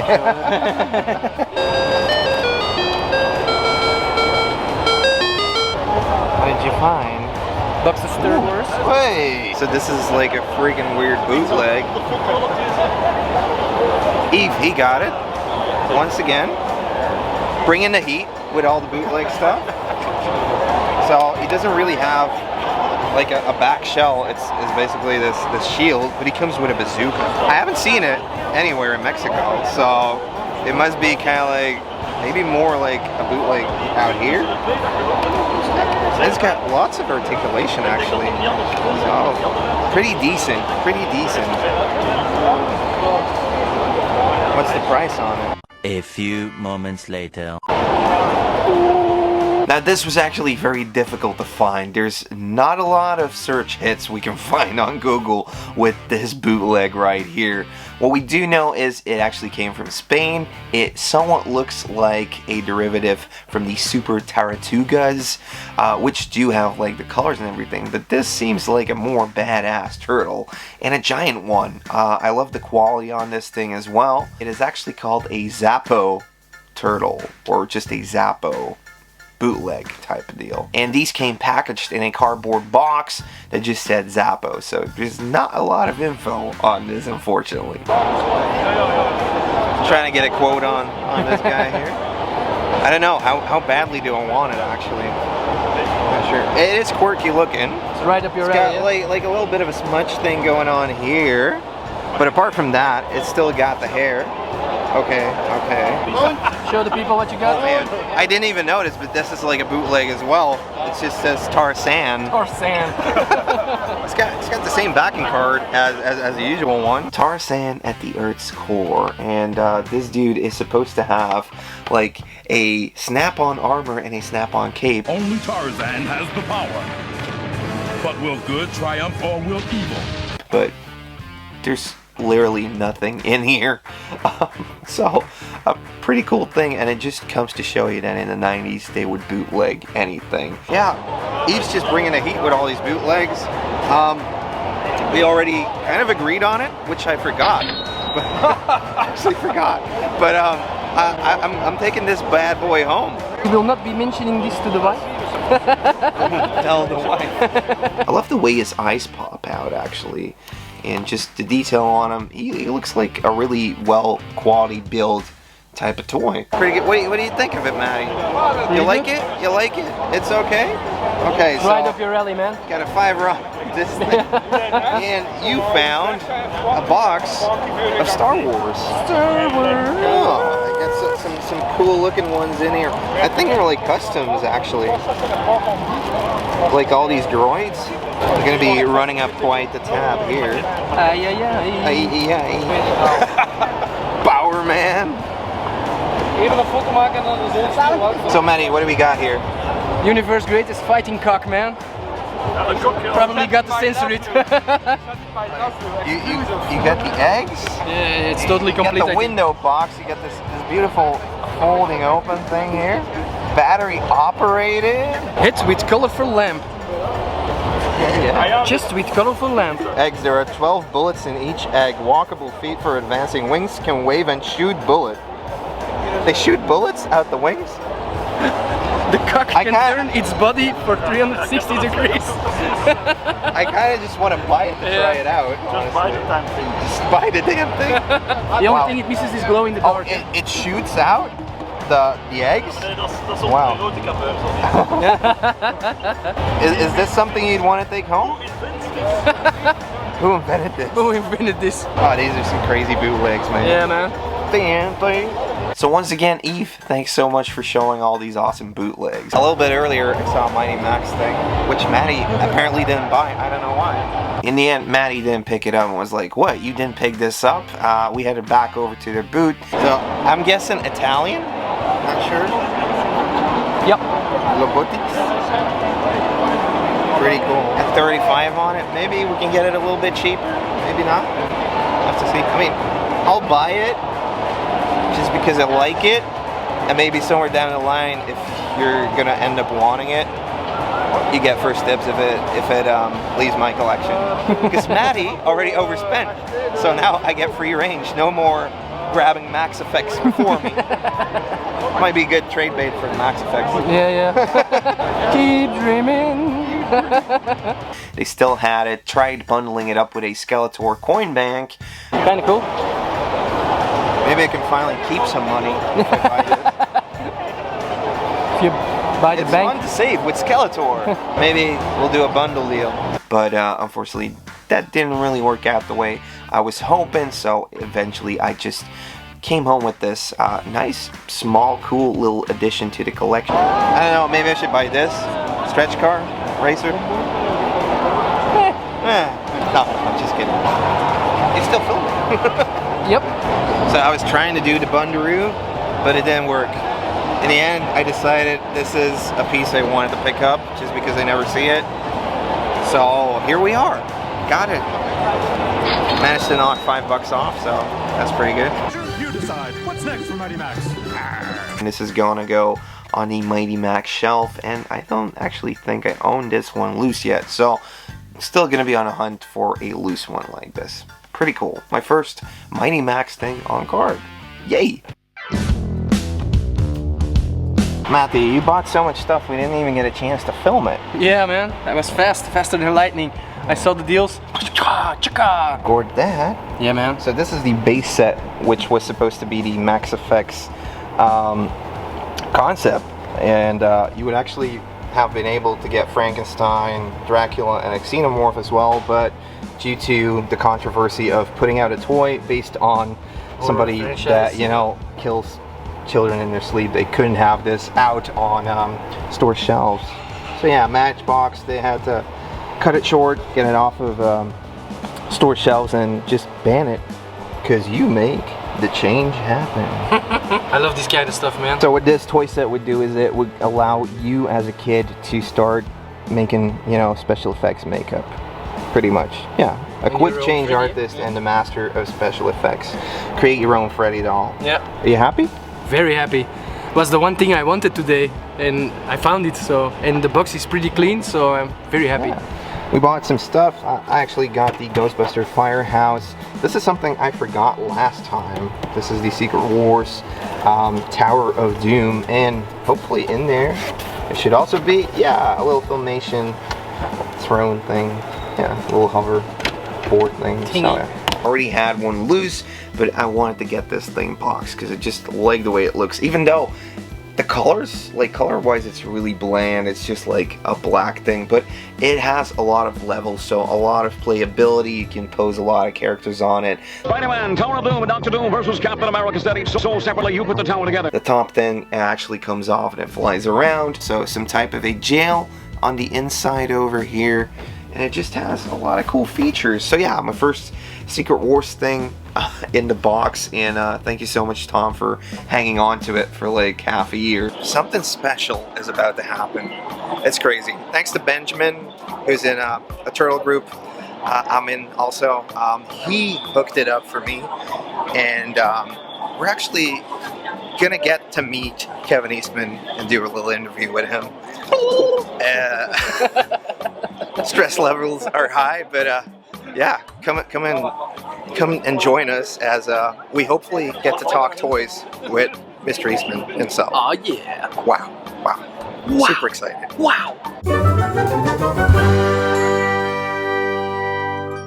Hi, my name is Erin, and I have a channel about toys. My favorite toy line is Turtles. Everything you've done is out of YouTube without me. Thank you. What I wanted to talk to you about today is mainly the toys, and starting by just asking you which toys that you grew up with.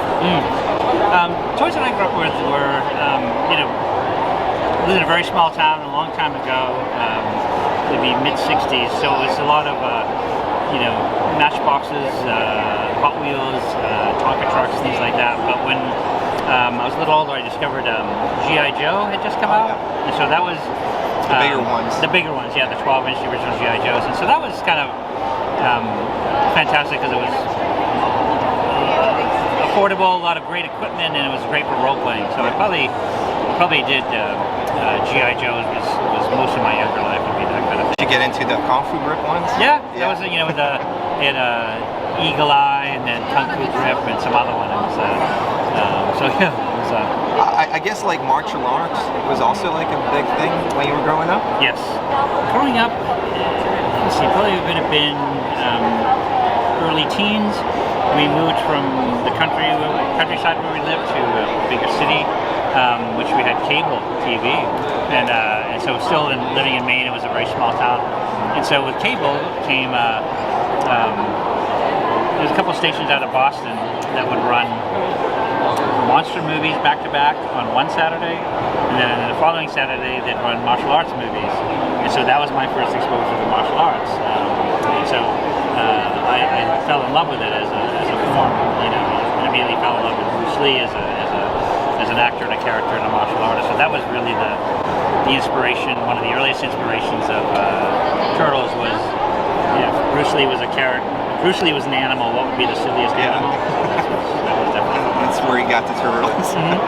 So then you created a comic book with your co-creator. Yep. It did wonderful. I think the first toys that came out were the Dark Horse miniatures. Yep. And did you have any say in that type of deal coming out? Yes, that was what was great about the earliest years, and actually throughout all the early years with the Turtles, is Peter and I, because we created and owned it, we had full say on anything and everything that was done with it. So the Dark Horse miniatures being the first one, and they were based on the role-playing games. And so the role-playing game was the first license we did probably in 1985. It came out in late 85, early 86. And so all those characters that we created for the role-playing game, then this company licensed miniatures to go along with that. So it was almost like, it wasn't a toy store toy, it was a hobby. Yeah. Toy You market. could like paint them, Yeah. but it already had Fugitoid, it already had Triceraton and all those cool characters in there. Yeah. So yeah. Those were the first ones, and I love those. I still have them all. It's like they were fantastic. So. And then we get to the Giga like explosion at the end of the 80s, going into the early 90s, a decade long, going from working together with Playmates. How were the meetings for that? How was it like letting go of that partially, or did you still have a lot of creative control over everything? We still had full 100% control in that, because to us, we had the comic book, and the comic book was successful, and we were, so when we agreed to work with an agent to license these characters for animation and toys, we had one rule, and that was we have final say on everything. We just said we don't, and they said, well, you won't get that. And they said, then we won't do it. We don't need to. Because you were some of the guys in the mid 80s that really went from having, you know, full ownership of your characters. You know, like that was one of the things you really went for, I guess. Yeah, so it was important to us because you know, we had legends and heroes that we were fans of. Jack Kirby and people like that we that created most of the Marvel universe that other people oftentimes took credit for, and they had no say in it and they didn't profit from it. So when we said, you know, we got into it for the comics, and if it's going to be something else, we will do it, but only on our approval, and we have control over it. So all the early cartoon shows, all the I mean, they had to have, we signed off on approval for all those early toys. We went out to Playmates, you know, many times. How deep did you get into like the sculpting or the creation of those toys? Because you went from obviously creating it 2D to suddenly seeing it come alive in 3D. How was that? Initially it was because so many of the designs were based on things like the Dark Horse figures as sort of 3D versions of those, or additional characters, but they, as a toy company, would base the toys were based on characters that they put in the actual animated series. So you had, and it was what they call the first line of toys. So you'd have, you know, the 4 turtles, Splinter, and then the bad guys. So you had, like, you know, Bebop, Rocksteady, and Shredder, and the Foot Soldiers. And then everything after that became line extensions. So every year that the show became more popular and new characters were introduced in the show, we started not only designing a lot of stuff on paper, and then there would characters that we would then be approved for that would run in the cartoon show, and because the cartoon shows were still a commercial, basically. So cartoon show, and then the toys are made based on how many times they run the cartoon show. So. Was there really hard keeping up with the demand, because, well, you went from 88 into 89 having 20 to 90 to 40 guys out on shelves, but then once you hit 91 and up to 93, you had almost 200 new products coming out, approving all that, working out stories for it.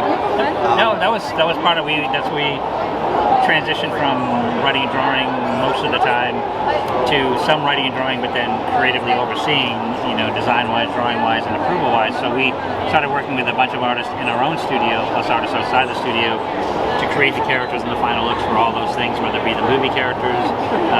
We did 288 cartoon shows, you know, 3 live-action movies, and so everything that the world saw with the turtle on it, we saw it first and worked on it in some capacity. So that was really like just a full-time thing for you? Did you guys still create comics yourself at that? We still did, but it was just took more time to do them, so it was less time to do them.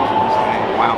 And when something hits that type of wave, that mania, that phenomenon that Turtles truly was and still is, how tough was it keeping like licensing going in different countries and copyright infringement, the creation of bootlegs and stuff like that? It's all a process where we have a whole team of trademark and copyright people. We had an agent that we work with. We had a licensing executive within our company structure that we kept track of everything, again, because we had approval, you know, over the deal, over the contract, signing the contract, approval of what the products were, what the look of it, everything that was done with it.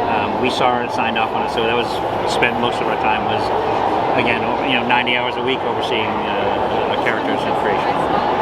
And then one last question. Sure. I know you've been doing lots of signing action figures. Is there a favorite action figure in that vintage line? You know, there's you know, the 4 turtle. The original line is my favorite, of course, but I would say one of my favorite all time was the larger size Krang with the android body, so a little Krang in there. I love that. It was just sort of reminding me of a cross between like a Ghostbusters figure and you know, it was just a really funny turtle toy. I mean, it's one of my favorites. So, thank you so much for my pleasure. Thank you very much. Appreciate it. Thank you so much. Yeah, it's really exciting to see you. Small world. You're welcome. No problem, sir. Hey guys, welcome to a new episode. Today we're over at the Vintage Toys of the Universe. Hell yeah.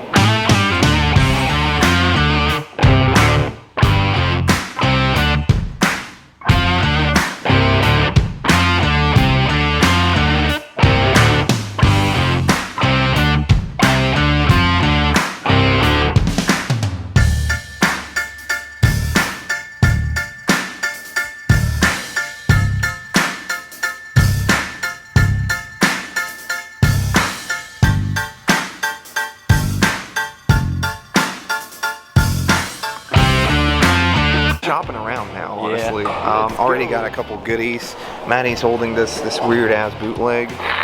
Love it, love it. We got some parts. We got some turtle parts. Yeah. I managed to get a combo knockoff, so a unicorn type of thing. Which is cool. Like that one. Cool. And some turtle parts, but yeah. People are still setting up. And that's when we like to walk around. Yeah. So let's take a look at Vintage Toys of the Universe. Be sure to subscribe for more 80s and 90s toy videos. And let's go!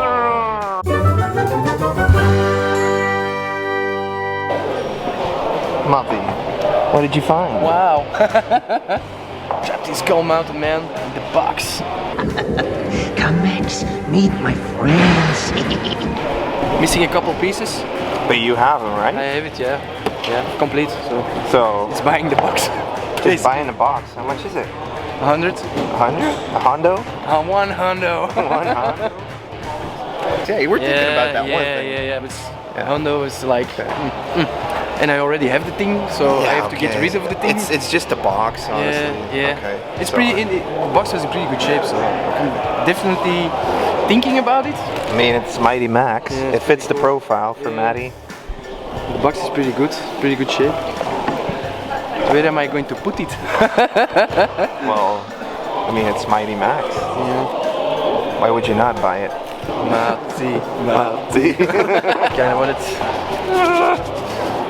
I don't have the room for it. And you'll make room.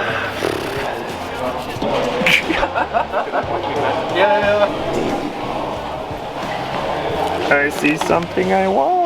I think we're over at Jody's booth, but he has a horror pet I don't have yet. Found the Big Jim alligator. Not that they were gonna intend to use it for Master Universe, but it could have been a thing, so I kind of want to pick that up. And we have a whole box of accessories here. You see anything you need, Matty? All sorts. This actually goes to like a necklace. So there's all sorts of connectors for this thing, and you connect it into a necklace for Motu.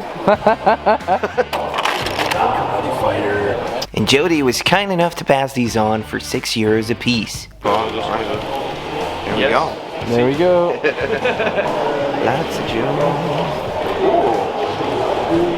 Oh, look at here, look at here, look at here. Matty, you see anything you need here? Yep. So these are the mini horror heads?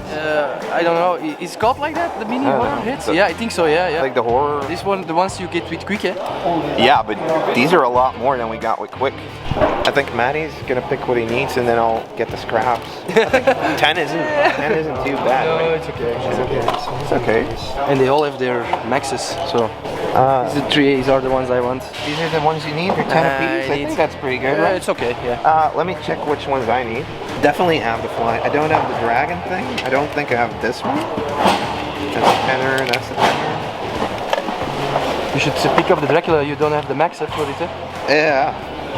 It's one of my favorites, so.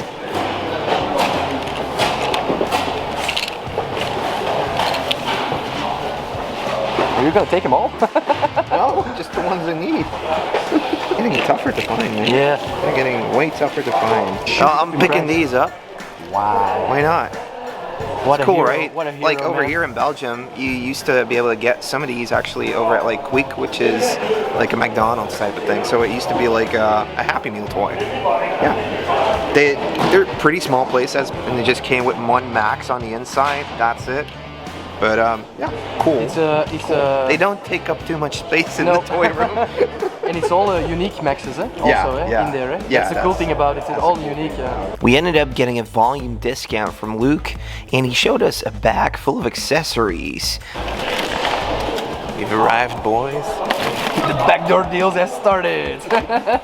But unfortunately, not too much was in there I needed. So, on to the next boot. Now let's check out those other Mighty Maxes. Okay. Hey, we're not the only ones hunting here, but it's fun to bump into other collectors and chat with some of the vendors. Doerr boxed. Netjes. Are you gonna buy it? Maybe. How much is it? 150, but for me it's 100. Okay. So sealed contents or? Oh, it's sealed, yeah. It's got a little crack. A little crack over there. But it's the American version. Okay. So very nice. You got lots of cool stuff here. How's life going? How is life treating you? Man, I need to rethink everything, man. Just walking around here makes me think about life. How are you feeling the con? Is it a good one? Yeah, I think it's recommended. Do they have vintage? That's the only thing they have, really. And no replicas, no newer toys. This is what I want, so I love it. The place is a lot bigger. It's a lot bigger, so a lot more cool stuff. Last time was a little bit less cool. It was cool, but this is cooler. It's a great fair. Strictly 80s, 90s. That's it. No Funko, no Japanese T-shirts. No. Yeah, just 80s, 90s toys. Great pricing. Better than eBay. So. For me, it's a success. So your setup as well. How is the sales going today? Are there lots of people looking for stuff? I sold my mock Euro mint on card mosquito and got sold. So, yeah, I saw that one earlier. Not only the low end pieces, but even some high end collectors here as well. So I'm satisfied. I think it's better than last year. I think the audience is almost the same in the quantity, but what is for sale, the quality is much better and more. How are you fine gentlemen doing? We're doing fine. We're looking at your today? games that you're selling. 16-bit Jim. How are we doing today? I bought some games from you. Thank you. Now I had some spending cash. I bought some knockoff He-Mans, and that's about it. Okay. How about Maddie? There's beer? Woo! Maddie's here. Hey guys, we're here with Vincent from the new YouTube channel y'all have to go and check out. It's Mint in Mind? Yes, Mint in Mind on YouTube. Keep it Mint in Mind on Instagram.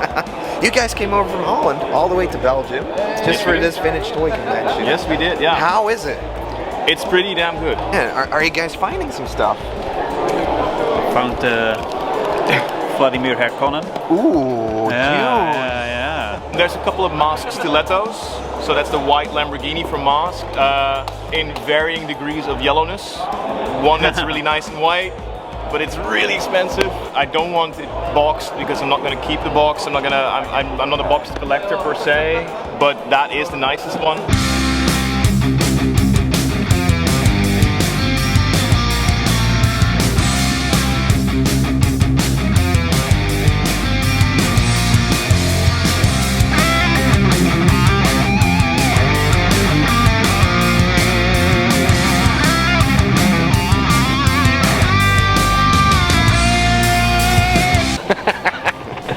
Baby's first squirt gun. Baby's first squirt gun. Spinny. This thing is freaking epic though. Also dragonflies? Yeah, I think it's Riptor. Face only a mother can love. look how bendy the wings are. Freaking out. Y'all recognize this thing? Some customizer made this into like a forgotten sewer toy. Some customizer that's here who might take up a new commission to make another one. Oh yeah. Anything I like? No, I'm good. I think I'm gonna grab this stuff. Okay. We'll head to the next booth. Yep.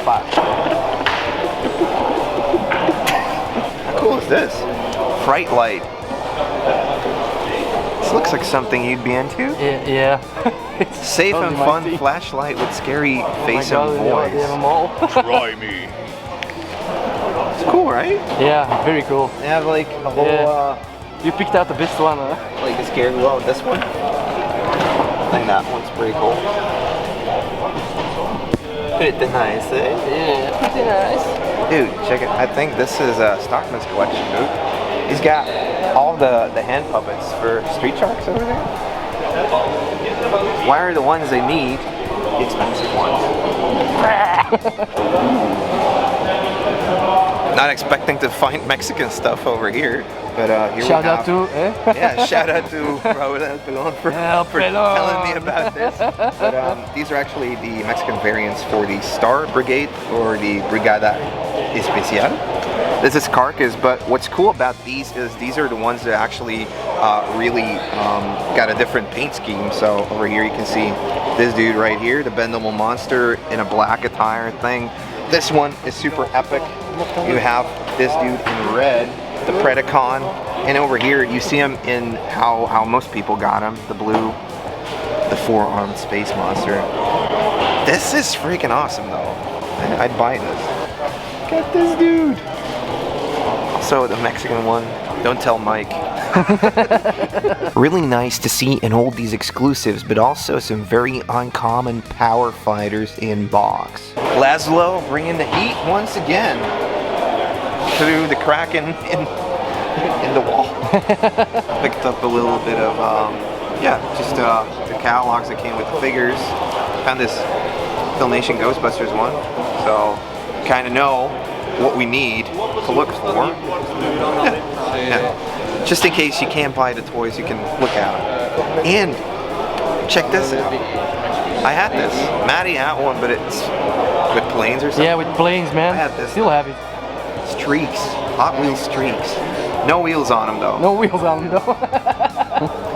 Guys, it's Joao Creations. Yeah. I saw your stuff over in Mexico. Isn't it crazy? You were also on Toys on Tap?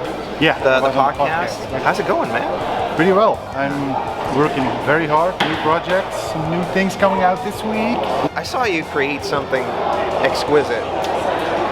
Something that was truly amazing.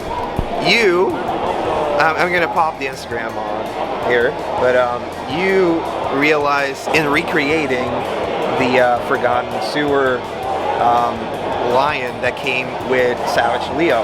Yeah, the War Cat. The War Cat. So what you basically was you took like a dummy mold of like a tiger, and started recreating it, and it looks pretty spot on actually. Thanks. So yeah, I want one too. Can we make that happen? Maybe. If you can find me a tiger. Well, I picked up a tiger earlier. Yeah.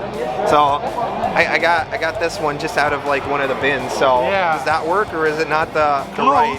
It's close? Yeah, well, I got another one. Another one. Yeah. So here's another one. This one looks right. Like I think that's the one we need, man. This one? Yeah. Is this like the same thing you used? Exactly the same thing. So what you basically did is you molded new stuff on top of it? Sculpted the new mask, the saddle, the details. Yeah. That's what I did. And this is the Action Man one? Action Man tiger. Yeah, Action Man, not the Big Jim one that you're looking for to do this. No, the Big Jim. Okay. You wouldn't do that? Okay. My heart would break and I would die. He has the same posture as well as the original design, so this one is perfect. Fits perfect. So yeah, here you go, sir. Next project. Thank you. Thanks. This is gonna be great. This is gonna be awesome. I picked up a Big Jim Tiger. Been looking for this for the longest time. Check out Joao Creations. Do it. Do it now. Go to Instagram, follow him. Now. Do it. Do it now! Do it now!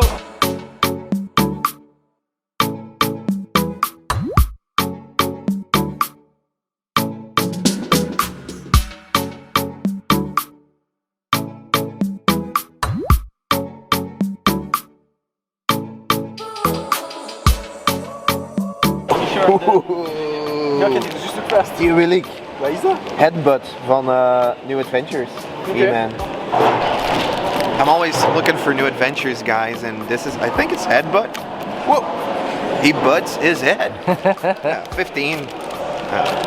I'll grab him. You want the Nintendo 64 DKs? Yeah, I already asked for it. Okay, it would look nice in my retro ghetto. Eh?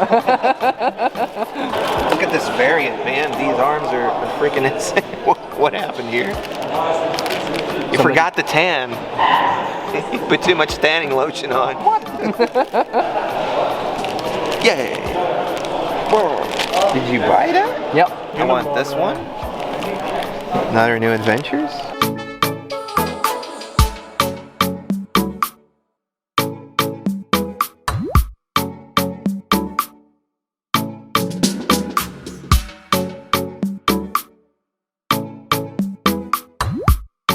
Hey guys, today we're over here with Fabi. Fabi Fab. Yes. Fabi Fab. He is an insane collector who collects mainly like the Latin America stuff around here. All around the countries. All around the countries, all the variants and stuff. Rotoplast, top toys from Argentina. And the Venezuelan. Yes, Venezuela is Rotoplast. The line is Rotoplast. Wow. Mexico have two lines, Mabamex and Orimat. Orimat is more rare. Yeah. And also Deposito Argentina. And a lot of stuff regular. His boot is simply amazing. He's got the Freitas tees as well. Some of those crazy Yugos and wow, this is wonderful. I wasn't expecting to find like this much international variant stuff. International variants. Yeah, in Belgium.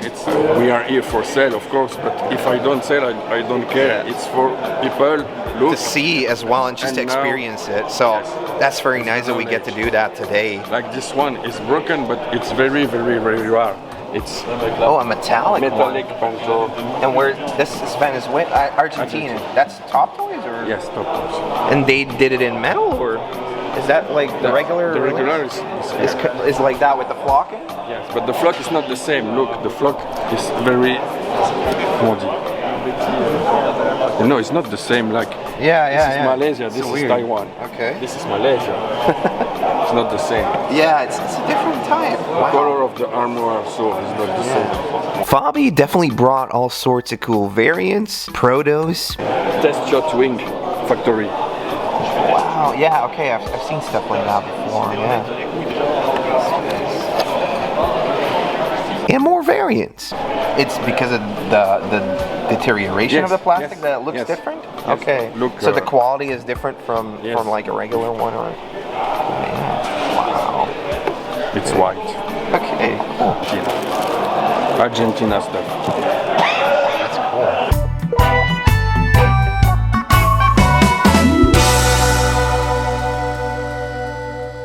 Look what we got. Got a little bit of Toxic Crusader action here with accessories and a Galaxy Fighter type of deal.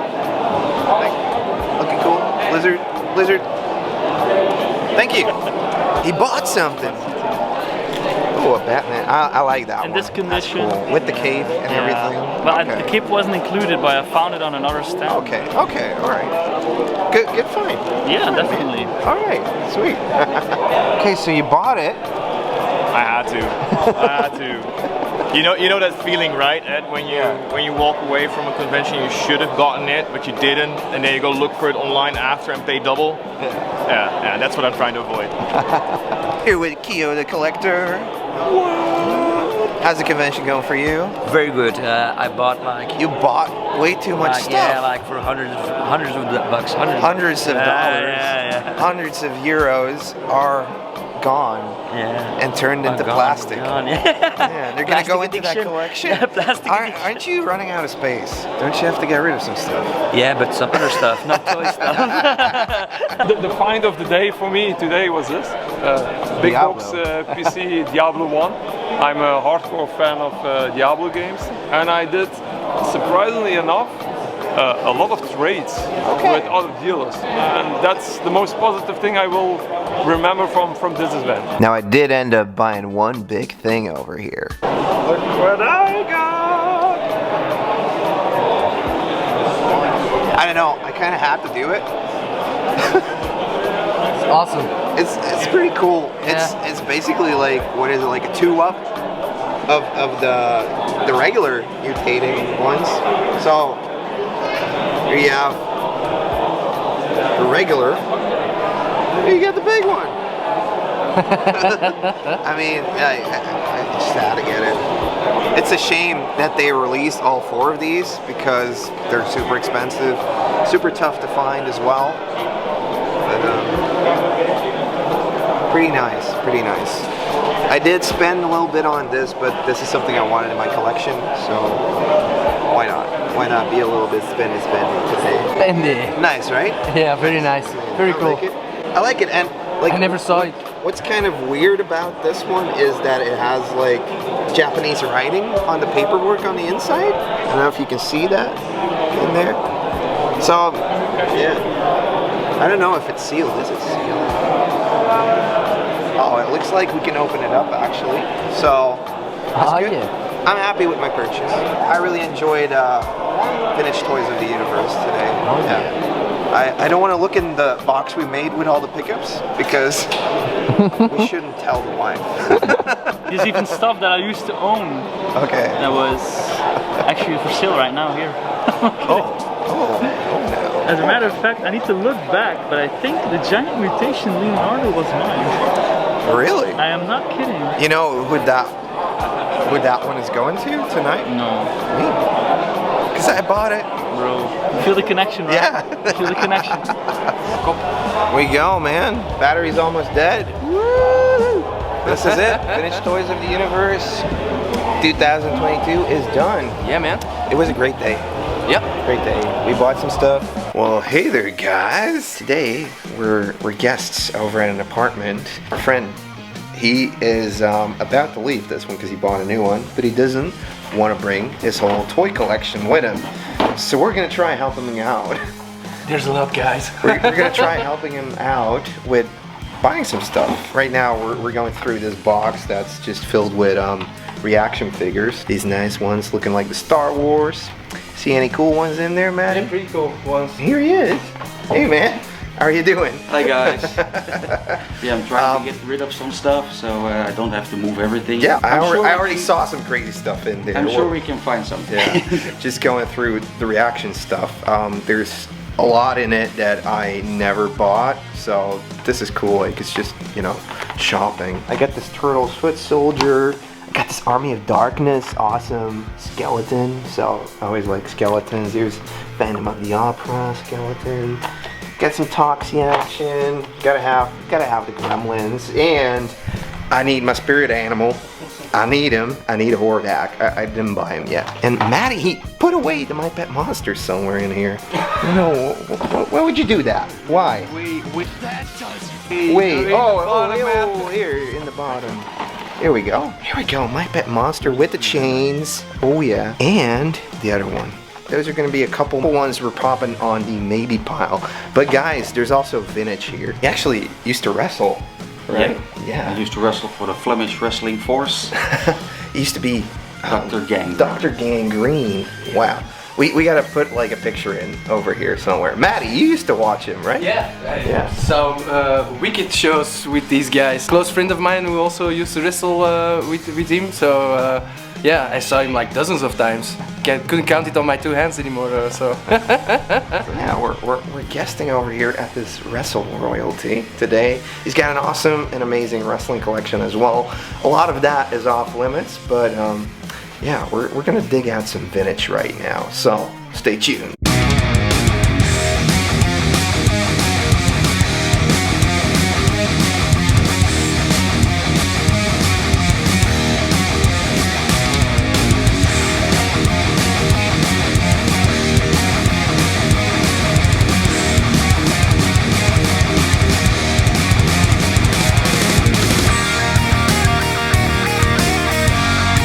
Guys, this is an amazing collection. It's just crazy stuff piled on. I know.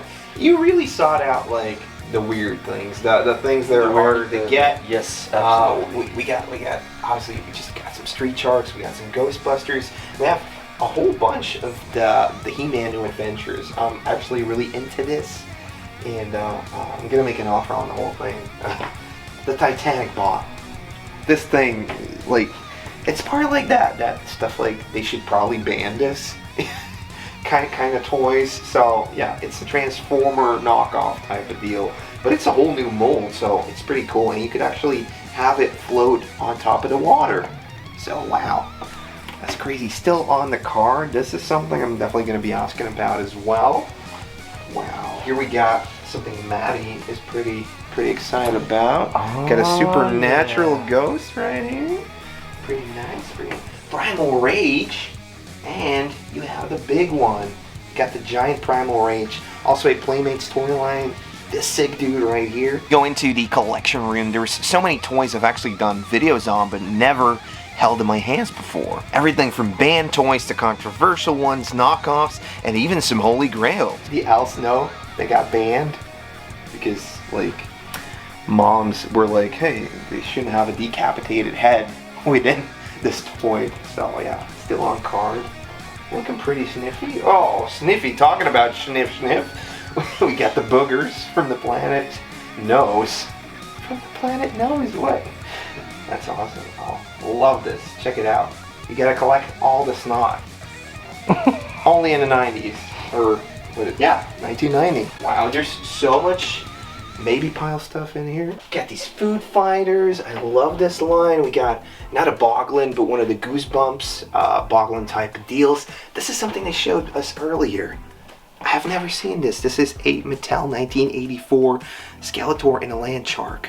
And it's like a squeaky toy, like you could bring along in the bathtub to play with, right? Did you play with this in your bathtub? Maybe. The idea is if you put it in the bathtub, you can put your bottle of shampoo or something in here. Okay, so and it come with a bottle of shampoo. Bops around. Wow. I like it. Awesome. Here we got the Freddy. Ooh, we got Gregory back. We have a winner. We have a winner. I don't care if I'm buying nothing here. The only thing I want is this. This is one of my Graily toys. Not complete, but you never see this. This is a 1997 horrific Mattel piece of art. It is a piece of art. I honestly don't know what I would do with it, but I want it.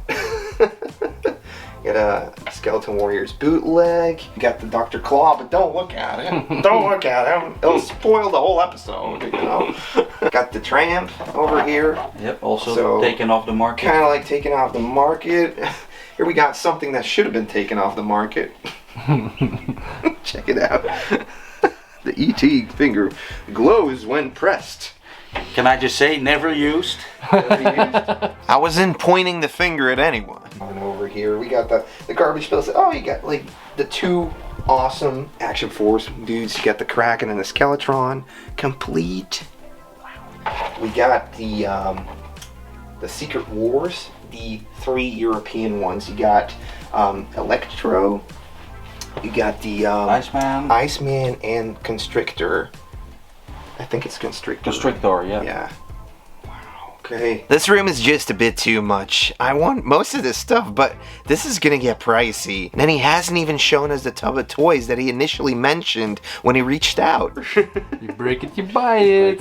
A few moments later. Check this out. There's some Motu, there's some She-Ra in here. There's gonna be some cool stuff. So there's gonna be some cool stuff. Ooh. Here we go. What is her name again? We'll edit it in. I put it in the comments. Claudine. Claudine. Gotcha. Yeah. Got it. Here we go. We got Claudine out of the She-Ra line. So she was kind of like that Battle Cat thing. So this is definitely maybe pile material. Hey, that's the complete collection, all 10 or 12. I don't know how many there are. There's a lot, but these are the official ones. These are the official ones? These are the official ones that came out as part of the Mattel E-Man line. Yes. They actually came from like a long-lasting series that's still going to this day out of Japan. Kind of like a Transformer thing. I guess maybe they were like, hey, we need some Transformer type of toys in the mid-80s. That's what they came up with, the Meteorbs. Yeah, this is maybe pile. Got some knockoffs here. We got some Galaxy Warriors or Fire Warriors, I think. Yeah, sweet.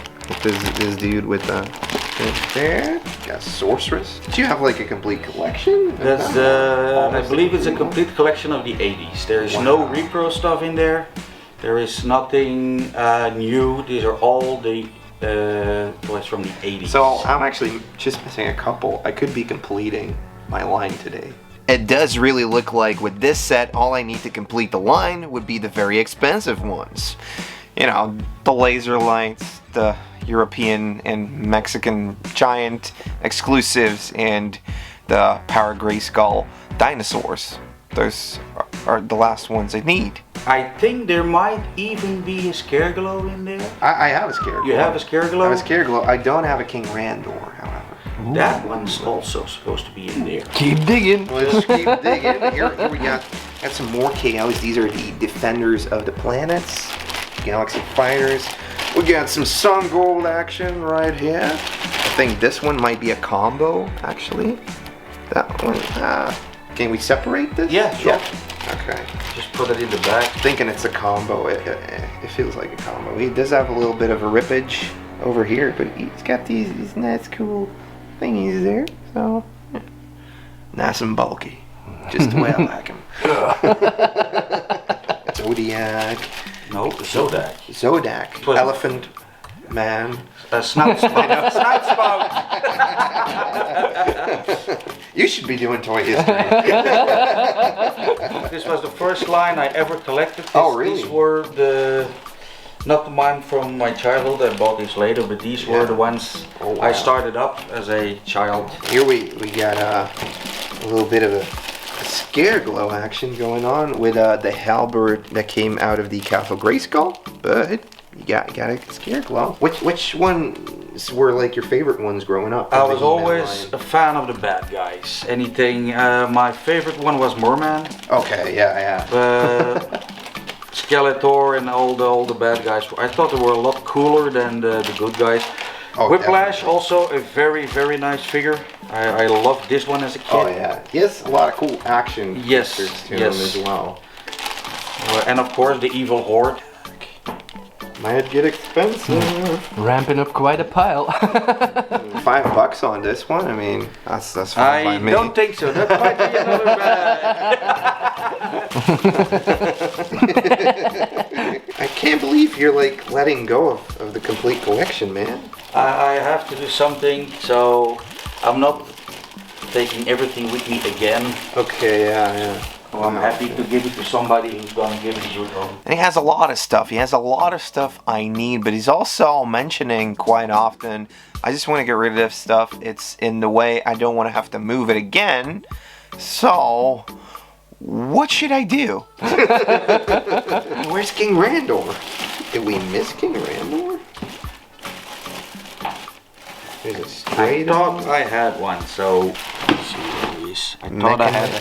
I thought I had a Randor. Oh, there he is. Oh, here he is. Here we go. With the golden spear and With the cape. Spear, the cape, and the crown, and the. Oh, yeah, okay. Maybe parliamentarian, right here. Running up quite the tab, and we've only done one. Joe. Alien Joe. Then there's some Joes. It seems like mostly the late 80s, the early 90s, but I really like these ones. These are ones I grew up with. I'm gonna grab a couple. Oh, looking at some wrestle dudes. Yeah, muscle man. I already went through a little bit of G.I. Joe. I picked up some of my favorites, which I'm army building. I don't know if they're army buildable, but these are the ones I had as a kid.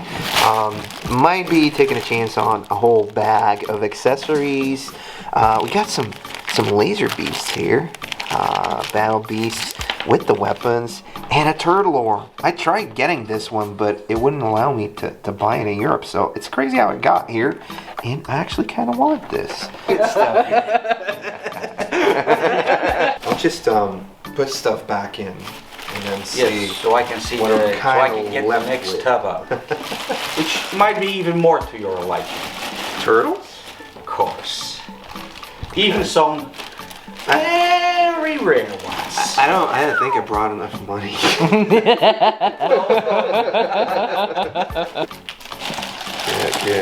Okay, he was not kidding when he said he had good stuff. He's got the Possessed Skeletor on card. This came out of like a cartoon. It came out way later, and yeah, you got all these Terror Wolves, Terror Bat. I got a couple of these, but this one is the hard one to get. I love how he's mummified in this, and it's just another Skeletor, obviously. Super 7, doing some awesome stuff, and it's a scratch! Now we It's not a real one, but apparently there's some turtles in here. So you want to take a look? You want to take a peep? Want to take a peep? Oh, is that a hot spot? Ooh, it is. Hey now. Actually, it's good news. Hey now. I think he wants it. I've been looking to adopt a dog. I knew he was.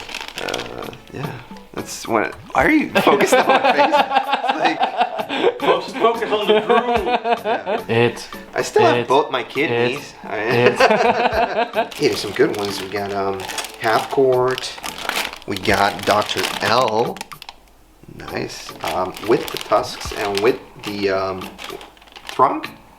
Is that what you guys call it in English? That's the trunk, yeah. That's trunk the of the elephant. The trunk of the elephant. It should be without so much the good exception stuff, man. of scratch. It should be the complete collection. There you go, the Android, old collection. the small Android body. I need that one. I'm gonna make a maybe pile. We have to see where we end up. Ooh, here we go. I still need her. Mona Lisa. Mona Lisa. Is this the variant? It is the American one because it doesn't have the green knife in there. Do the worm, Maddie. Do the worm. Here we go. An anthrax with all of the mandibles and a lot of accessories. Always need more of these mousers, you know. Always need more of them. What do you say, Kitty? You like the mousers? I don't think she does. How much do you want for the whole box? We can do something. We could? Sure. We could potentially do something for the whole box. Now, as I'm going through this box, I'm adding in the Motu stuff I had set aside, and the awesome bits from the collection room I already put aside. This is going to get out of hand. There was only one thing I could honestly do. Try to buy it all. This way, he won't have to worry about this stuff anymore. It will be out of his way. And I will have doubles for trade and to sell, and hopefully deduct the amount that I will put into purchasing the items that I really want in my collection now. I ended up buying the big tub of turtles. Ended up buying the big tub of Motu. Got the battle bones and everything, and all the cool stuff we saw in the other room. And yeah, I'm just gonna take a chance on this and try to recuperate some of the costs I'm making here today. Don't tell the wife. And it's looking pretty good, upgrading my Masters of the Universe collection, upgrading my Turtles collection, and checking out which one of the two is the best looking, the best quality, adding the accessories that I need, double checking the accessories, looking for variants. There were so many variants in here as well, and then there's still a ton more stuff that I need to, you know, get through and give like a decent spot, like this June sandworm, this Shy Halud. Awesome, but where am I gonna put it? Where the frig am I gonna put this thing? I mean, we all gotta do our part in getting our Gregory Bats. So yeah guys, like Gregory Bat says, be sure to like, comment, subscribe, and... Seriously, don't tell the wife. Don't tell the wife. You seriously made it all the way to the back of this video? Thank you so much for watching. Thanks so much for leaving a comment down below, leaving a thumbs up, and if you'd like to support the channel even more for new upcoming toy hunts, you can do so by joining the Patreon or the YouTube memberships. Thank you so much for spending this much time on the channel. There's a lot of other compilation videos like this out there next to the regular content. So, I hope you subscribe and I hope to see you in the next video. See you soon. Bye.